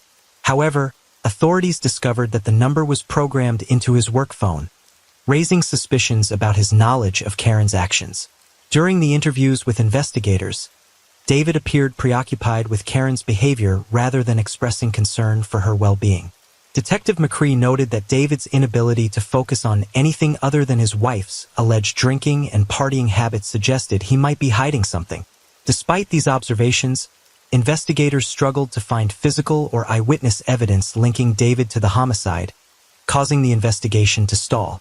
In the months following Karen's disappearance, David relocated to Alabama and remarried. He remained an involved parent to their daughter Ashley, but did not provide any new leads in the case. Ashley expressed a growing desire to understand what happened to her mother, but felt increasingly hopeless about finding answers. Authorities also examined David's claims regarding Karen's behavior after they moved to Dyersburg. He suggested that she had changed due to new friendships, particularly with Bill and Kathy Bona. This narrative was scrutinized as investigators sought to determine its relevance to her disappearance. From December 16th to 20th, 2011, forensic examinations were conducted at both the Swift home and Karen's vehicle. Investigators found no signs of foul play in the house, but noted some disarray in Karen's bedroom. They discovered 7 gallons of bleach in the home, which David claimed were for cleaning purposes related to a dog poisoning incident involving a neighbor. As the investigation continued in January 2012, law enforcement made public appeals for information regarding Karen's disappearance and death. They sought witnesses who might have seen her or had knowledge of her last known whereabouts. Despite these efforts, the lack of concrete evidence against David hindered progress in the case. While authorities pursued various leads and gathered testimonies that pointed toward David's potential involvement in Karen's murder, they ultimately fell short of obtaining definitive evidence during 2011 and 2012. The investigation remained open as they continued to seek justice for Karen Swift. On August 8, 2022, David Swift was charged with first-degree premeditated murder in connection to the death of his wife, Karen Swift. This marked a significant development in a case that had remained unsolved for over a decade. The arrest came as a shock to many in the community and to Karen's family, who had spent years grappling with uncertainty regarding her disappearance. Ashley Swift, Karen's daughter, expressed her confusion and distress over her father's arrest. After enduring years of investigation without a clear suspect, Ashley found it difficult to process the sudden change in circumstances. "I was trying to figure out why," she remarked, highlighting the emotional turmoil that accompanied the news of her father's charges. The context of the arrest was particularly striking for the Dyersburg community. For more than 10 years, residents had followed the case closely, often discussing it amongst themselves as they sought answers about what happened to Karen. The lack of progress in the investigation had left many feeling frustrated and hopeless. Therefore, when authorities finally announced David's arrest, it stunned both family members and community members who had long awaited justice for Karen.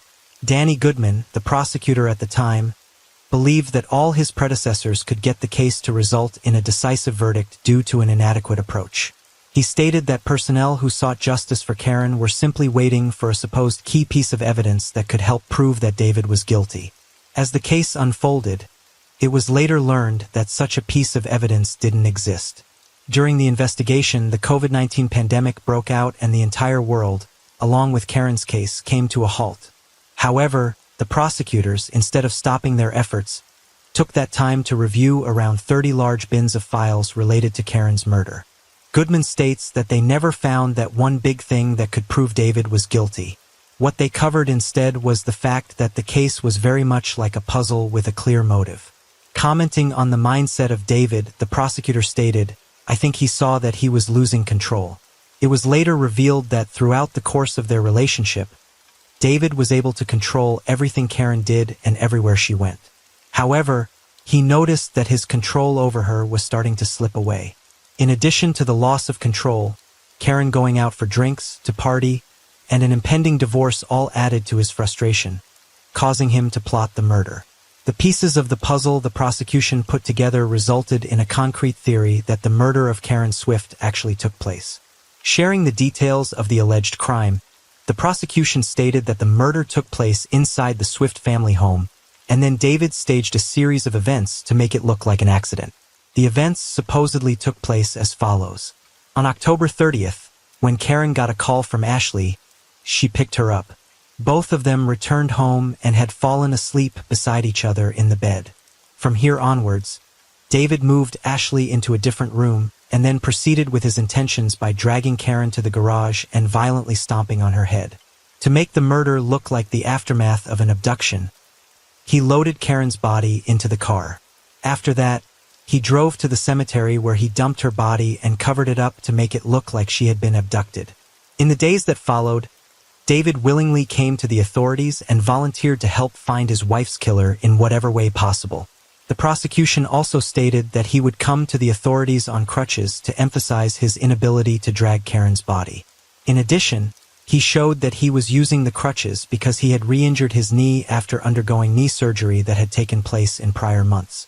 In addition, the prosecutors also refuted the possibility of Karen actually leaving on her own and being abducted. The fundamental basics for such a claim was that several illogical things had to be true.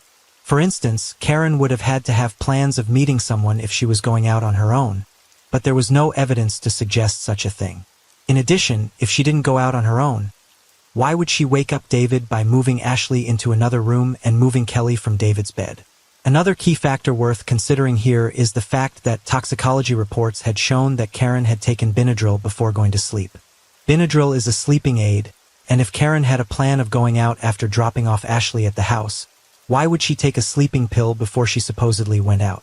To add more concreteness to their theory of the alleged crime, the prosecutors provided a lot of evidence. However, it was deemed circumstantial. In addition, the evidence had been uncovered more than a decade ago.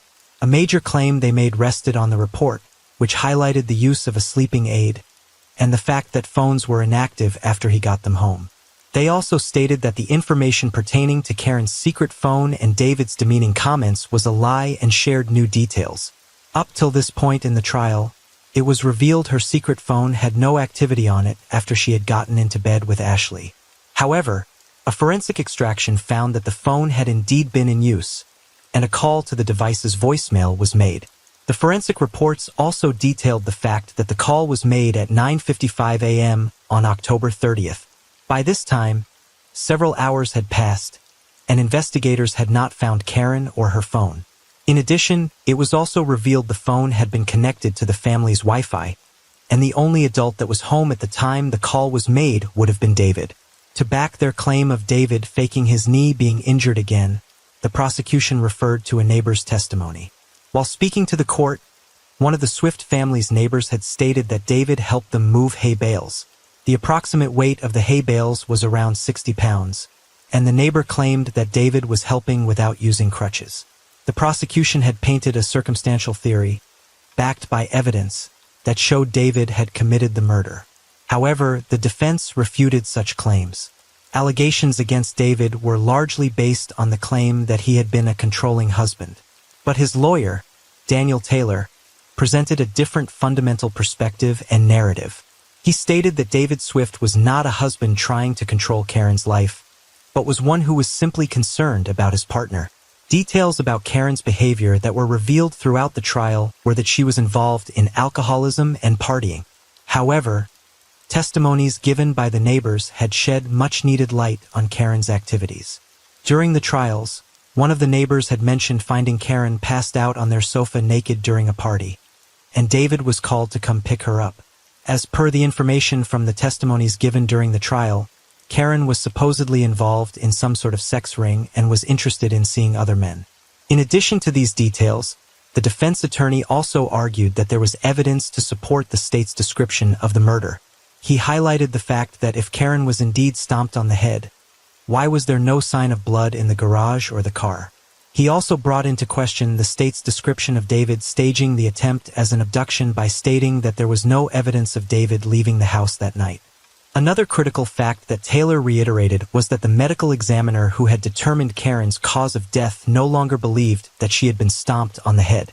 The defense held their ground on David injuring his knee again. He went on to claim that even if it were to be assumed that Karen was stomped on the head, doing so would have been impossible for David. At the time of the murder, David was on crutches, so he wouldn't have been able to stomp on Karen's head using the injured leg. In addition, his injured leg would not have been able to support his own body weight while he attempted to stomp on her with the other one. This claim was further solidified by testimony of David's physical therapist, who stated that David had had extreme difficulty walking and lifting. The defense lawyer also ruled out the possibility of blood being cleaned up using bleach. The prosecution had cited a picture of bleach near the pool, but Taylor categorized the evidence as insufficient by stating that the murder took place in October and the pool got bleached during that time of year. Ashley had also testified against what the prosecution claimed. She stated that it was her own mother who moved her to a different room. Her reconciliation of the event was called into question, but she stated that she knew it was Karen who moved her because it's natural to know what one's mother feels like. To solidify her testimony, she even went on to say that she is comfortable going to the grave knowing and believing it was Karen. Apart from this, Ashley also believes that her father's injury alone was enough to refute the prosecution's claims of him stomping Karen.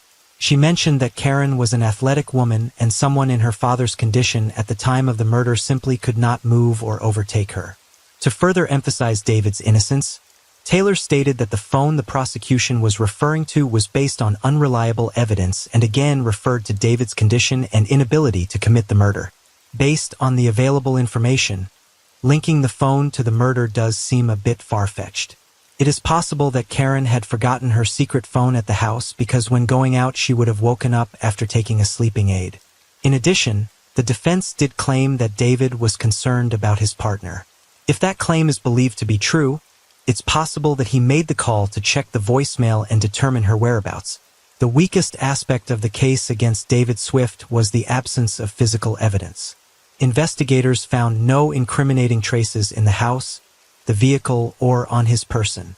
Additionally, there was no murder weapon, leading prosecutors to theorize that David had used his foot despite his visible physical limitations at the time. Throughout the trial, David's defense argued, despite objections from the state, that the charges were politically motivated. They suggested that with no direct evidence tying David to the crime, the sheriff and district attorney, both facing re-election, felt compelled to pursue the case under the political pressure. When the jury returned from deliberations, they delivered an unexpected outcome. David Swift was found not guilty of first-degree and second-degree murder, as well as attempted first-degree and second-degree murder.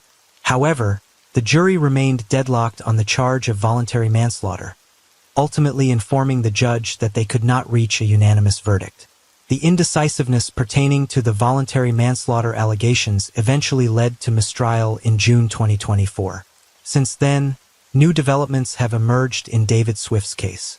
His ex-wife, Kelly Essman, has come forward with allegations that he stalked her. During an appearance on 20 to 20, Kelly revealed that she met David on a dating site 3 years after Karen's death, and the two married in 2016. In October 2024, the Tennessee Court of Appeals denied a motion for David's legal team to dismiss the voluntary manslaughter charge in Karen's case, to which he pleaded not guilty. This charge will be revisited in a new trial. David remains in custody, awaiting trial on the voluntary manslaughter charge, while also facing separate stalking charges brought by his ex-wife in Alabama. The complexities of both these cases are being examined as all those involved seek justice.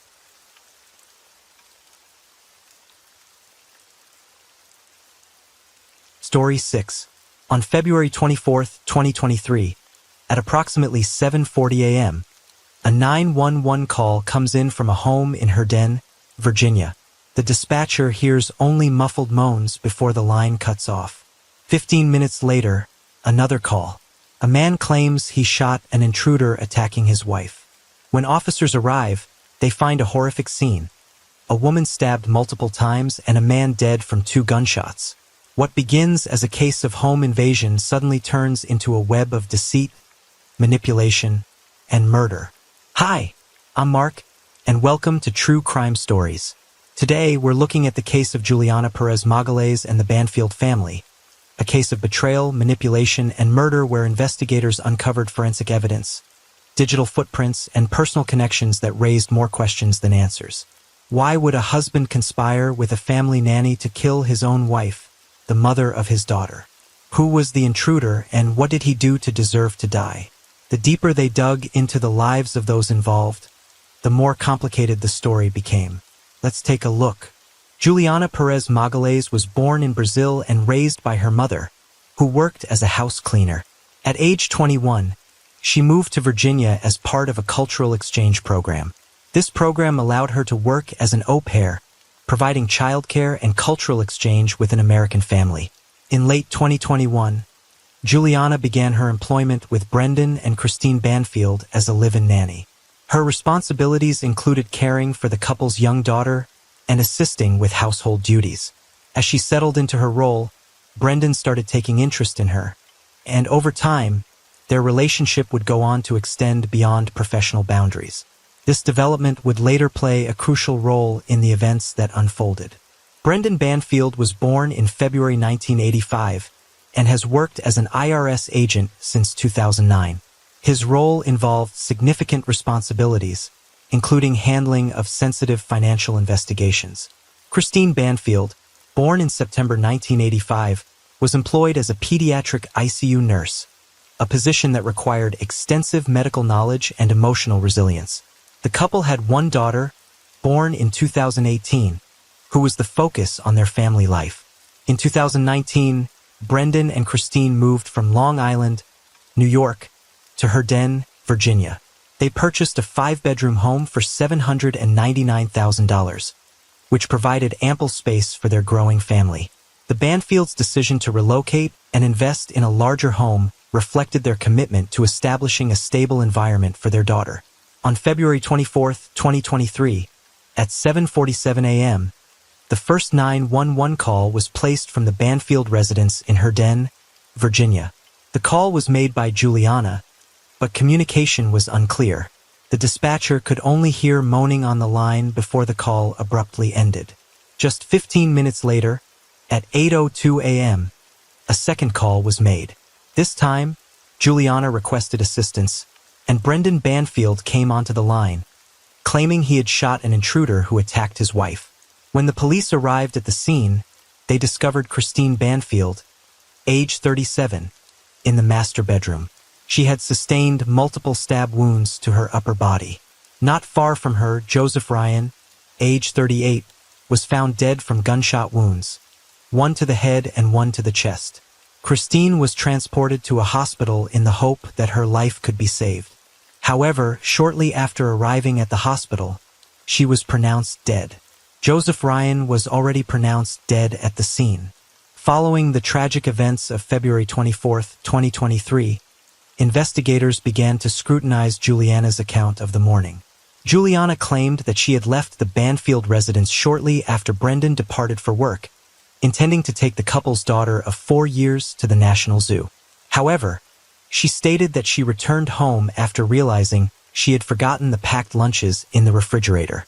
This narrative raised suspicions among detectives due to its timing and the circumstances surrounding her return. As Juliana approached the house, she observed an unfamiliar vehicle parked in the driveway and saw a man entering the home carrying a bag. This observation was pivotal. It indicated that someone unexpected was inside the residence at the time. Juliana attempted to contact Christine Banfield, but received no answer. She then called Brendan to inform him of her observations, prompting him to return home. Upon Brendan's arrival, he and Juliana entered the house together with their daughter. Juliana placed the child in the basement for safety before following Brendan upstairs. When they reached the master bedroom, they discovered Joseph Ryan leaning over Christina Banfield, holding a knife to her throat. This alarming scene led Brendan to draw his service weapon and shoot Joseph Ryan once in the head. After this initial shot, Brendan instructed Juliana to retrieve a Glock semi-automatic pistol from a gun safe in the bathroom. Juliana complied and fired a single shot at Joseph Ryan, claiming uncertainty about whether she hit him. However, forensic evidence later confirmed that her shot did strike him in the chest. The conflicting accounts provided by both Juliana and Brendan raised significant doubts among investigators. Their narratives contained inconsistencies regarding their actions and observations during critical moments leading up to the shooting. As the detectives got deeper into these discrepancies, they began to question the authenticity of their claims, setting the stage for further investigation into the events that morning. One important question that needed answering was who was the intruder Joseph Ryan, and what was his purpose for visiting the Banfield residence? So investigators on the case started digging up information to find any links between the two parties. What they found out as a result of the investigation made the entire case more complex. Joseph Ryan was an active user of FetLife, an online BDSM community. He would often utilize this platform to connect with others who shared similar interests. Under the surname Taco Supreme 7000, he engaged in various discussions, sharing his experiences and preferences related to kink and alternative sexual lifestyles. His profile indicated a willingness to explore unconventional relationships, which was a significant aspect of his life. Investigators later uncovered that Ryan had been communicating with a user named Anastasia9, a profile that featured Christine Banfield's photo as the profile picture. This interaction would prove critical to understanding the events leading up to the tragic incident at the Banfield residence. The messages exchanged between Ryan and Anastasia9 suggested he was lured into a situation under false pretenses. Ryan believed he was meeting Christine Banfield for a consensual encounter, but evidence indicated that this was not the case. The profile of Anastasia9 was maintained on Christine Banfield's computer, which raised immediate red flags for investigators. Investigators had to first make sure whether it was Christine operating this profile or was it someone impersonating her. Hence, they decided to match the content to the conversations between Ryan and Anastasia. To everyone's shock, they found out that the content of the messages exchanged between Ryan and his impersonated profile was inconsistent with Christine's typical writing style. This discrepancy suggested that someone had deliberately crafted these communications to mislead Ryan into believing he was engaged with Christine. The impersonation played a crucial role in the investigation as it indicated a predetermined effort to lure Ryan into the Banfield home. The messages contained details that would have made them appear authentic to Ryan, further complicating the narrative surrounding his presence in the house on February 24, 2023. As detectives pieced together this information, it became clear that Joseph Ryan had been manipulated into a dangerous situation, believing he was meeting someone he trusted. This revelation not only highlighted the complexity of the case, but also raised questions about the motives behind the impersonation and how it fit into the larger context of events leading to the double homicide. As investigators got deeper into the case, they uncovered startling forensic evidence that significantly altered the trajectory of the investigation. One of the most flabbergasting findings was the manipulation of blood at the crime scene. Analysis revealed that blood from Christine Banfield's body had been deliberately smeared onto Joseph Ryan's body after his death. This act suggested an attempt to frame Ryan as the attacker, complicating the narrative surrounding the events of February 24, 2023. The implications of this evidence were profound. It indicated that someone had gone to great lengths to create a false narrative regarding the circumstances of Ryan's presence in the Banfield home. The forensic team examined blood spatter patterns and conducted DNA analysis, which confirmed the origin of the blood found on Ryan. First, the fake social media profile with Christine's picture, and then the blatant tampering of evidence and an attempt to frame Ryan by smearing Christina's blood on him. The investigators realized the story was much more complicated than what it was made to look like. All guns pointed toward Juliana and Brendan, both of whom claimed their actions were in self-defense and nothing else. After several months of investigation that could only complicate the case, the Law Enforcement Service's needle fell on Juliana in October 2023. She was arrested and charged with second-degree murder and use of a firearm in connection with the death of Joseph Ryan. The decision to charge Juliana stemmed from a combination of evidence and her role in the events of February 24, 2023. Investigators noted that she was present at the scene during the critical moments leading up to Ryan's death and provided conflicting accounts of her actions that morning. Juliana's narrative, which included her claim of leaving to take the Banfield's daughter to the zoo and returning for forgotten lunches, raised suspicions among detectives. They found inconsistencies in her story that did not align with the physical evidence collected at the crime scene. Additionally, forensic analysis and the deliberate attempt to frame Ryan using Christine's blood all but sealed the deal for Juliana. The arrest unfolded on October 15, 2023, when law enforcement officials arrived at Juliana's residence. She was taken into custody without incident. During her arrest, officers explained the charges against her and informed her of her rights. Juliana maintained her innocence throughout this process, asserting that she acted out of fear for her life and believed she was defending herself and Christina Banfield from an intruder. Following her arrest, Juliana was transported to a local detention facility where she awaited processing. Her initial court appearance was scheduled shortly after her arrest. During this hearing, prosecutors presented evidence that included the same forensic findings and details of her communications on the day of the incident. As legal proceedings began, prosecutors argued that Juliana's actions demonstrated a reckless disregard for human life. They contended that she had played an active role in escalating a situation that ultimately resulted in violence. The case against her continued to develop as investigators worked to gather additional evidence while preparing for trial. If you're wondering why Brendan was not arrested, here is an explanation. Law enforcement officials saw Brendan's shooting of Joseph Ryan as protective. As per Brendan's claims, he was threatened by Ryan, the intruder, and if he had not acted as fast as he did, Ryan would have killed his wife with the knife he had around her neck. However, Juliana's deliberate attempt to shoot Ryan after he had already been shot by Brendan was seen as a second-degree murder. Once Juliana was arrested, the focus shifted to Brendan Banfield, but there was a lack of evidence to build a case against him. But the investigators did not give up. What they found out next was shockingly devastating. In August 2022, Juliana Perez-McAlesh moved into the Banfield home as a live-in nanny. This arrangement marked the beginning of an affair between her and Brendan Banfield. The dynamic of their relationship evolved quickly as both individuals found themselves drawn to each other amidst the responsibilities of family life. Fast forward to October 2023, when investigators began uncovering evidence of this affair during their ongoing inquiry into the events surrounding the deaths of Joseph Ryan and Christine Banfield.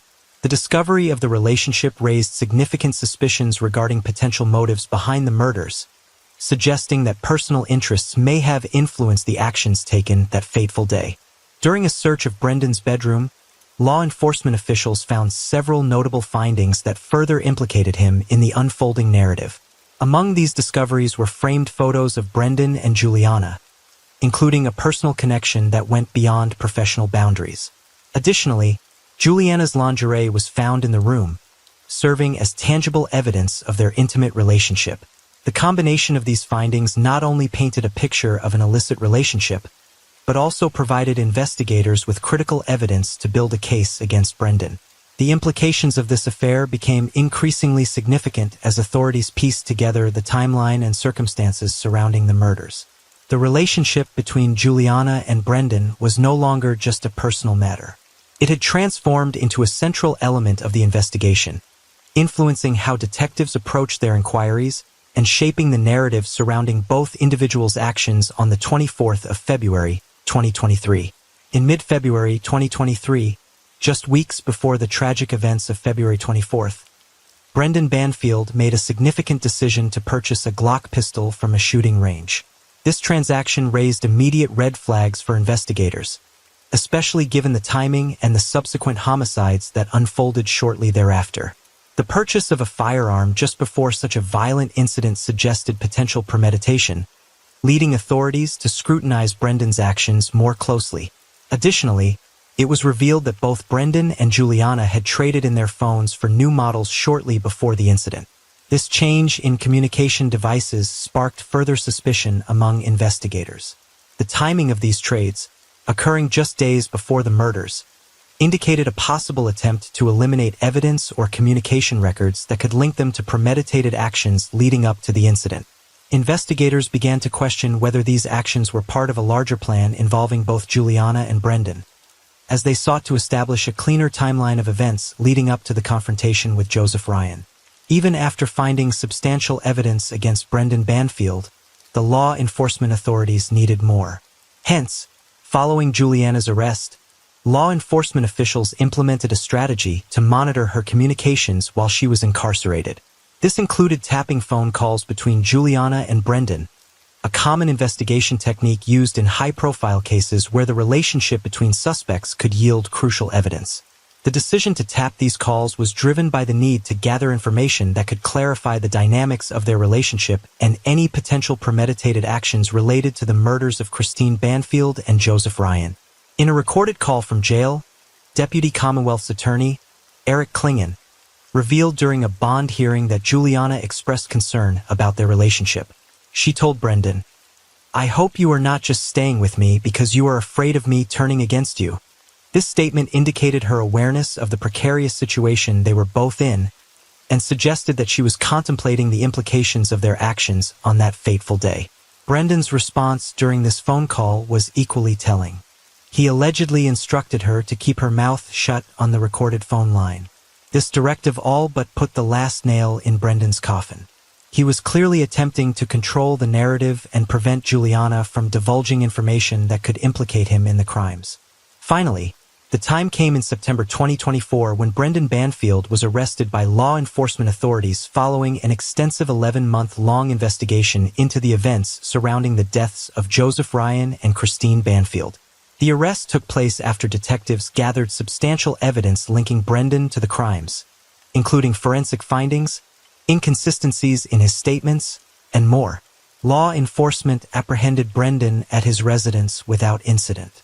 He would face serious legal repercussions following his arrest in September 2024. The primary charges brought against him were aggravated murder and the use of a firearm in the commission of a felony. The charge of aggravated murder stemmed from the circumstances surrounding the death of Joseph Ryan, who was shot in the Banfield home on February 24, 2023.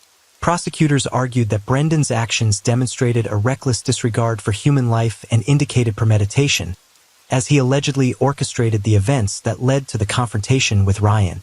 Additionally, Brendan was charged with using a firearm in the commission of a felony, specifically related to the use of his service weapon during the incident. This charge highlighted the severity of the crime, as it involved not only the unlawful taking of another person's life, but also the use of a firearm, which escalated the nature of the offense. When it came to the prosecution's case against Brendan, they had covered every little bit of the loopholes. After all, they had spent 11 months preparing a case against him. They presented some key inconsistencies in his account of the 24th of February 2023. The first thing they brought up was Brendan's time and actions on that day. He left his house around 7:10 a.m., but did not proceed to work as scheduled. Instead, he parked at a McDonald's restaurant and remained in his vehicle, seemingly waiting for a call from Juliana. This suggested that he may have been anticipating the unfolding events, rather than heading to his job. Then there was the peculiar question of 2911 calls. Both were placed approximately 15 minutes apart. During the first call, the dispatcher heard nothing but moaning, but never did Juliana mention she was hurt during the entire confrontation or in immediate danger. So why was the first call blank? Only after 15 minutes of the first call did Juliana ask for help from the authorities. If the situation was this dire as they presented it, why was it not reported immediately? Maybe because they had not yet finished the job of putting both victims away. Another key mistake made by Brendan, which the prosecution picked up on, was the retrieving of a second weapon. After shooting Joseph Ryan and blinding him according to Juliana, Brendan asked her to retrieve a Glock semi-automatic pistol from a gun safe in the bathroom. This request was puzzling. If Joseph posed an immediate threat after being shot in the head, why would Brendan need Juliana to shoot him again? This inconsistency suggested a lack of urgency in their supposed self-defense scenario. Why do you think Brendan asked Juliana to shoot Ryan with a second gun? Let us know your thoughts in the comments.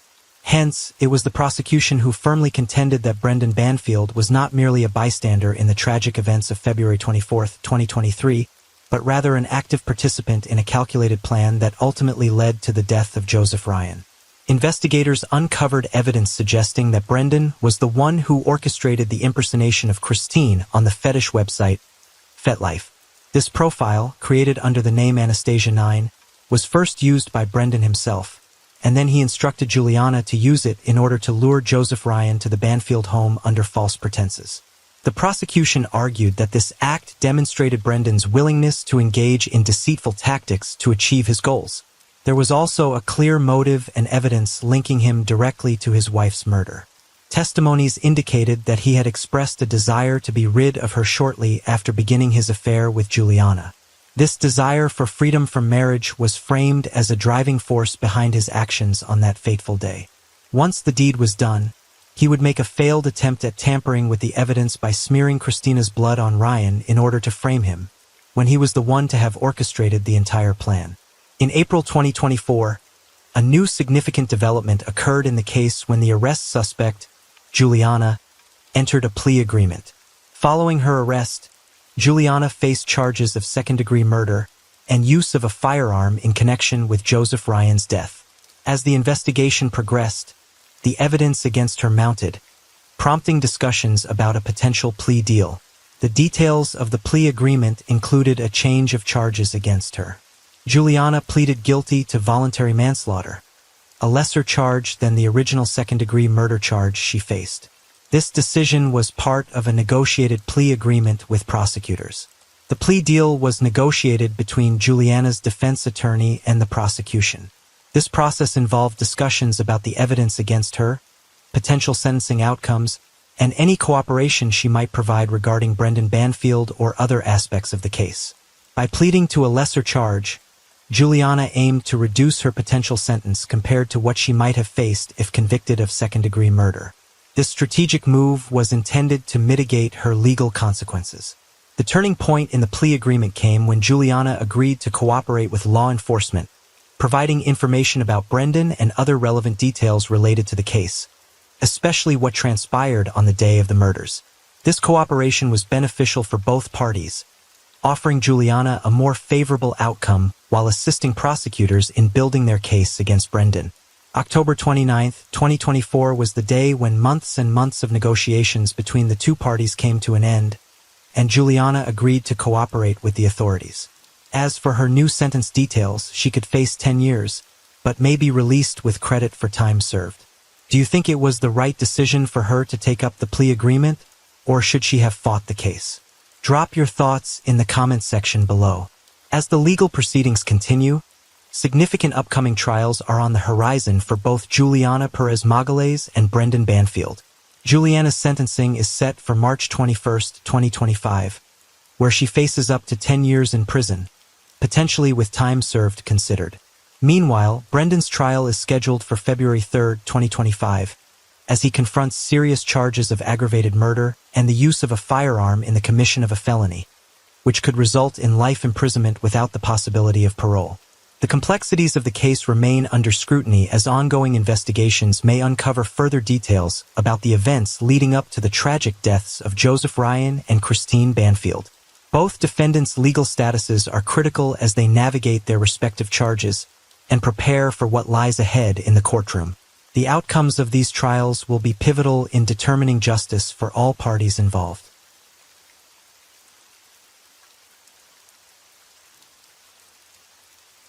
As the rain falls and the night deepens, thank you for being here with me at Radio Night Crime. True crime stories remind us of life's mysteries and the need to stay aware, even in the stillness of the night. If you enjoyed tonight's story, don't forget to like, share, and subscribe. Let the sound of the rain lull you to sleep, and until next time, stay safe, stay curious, and let the night keep you company.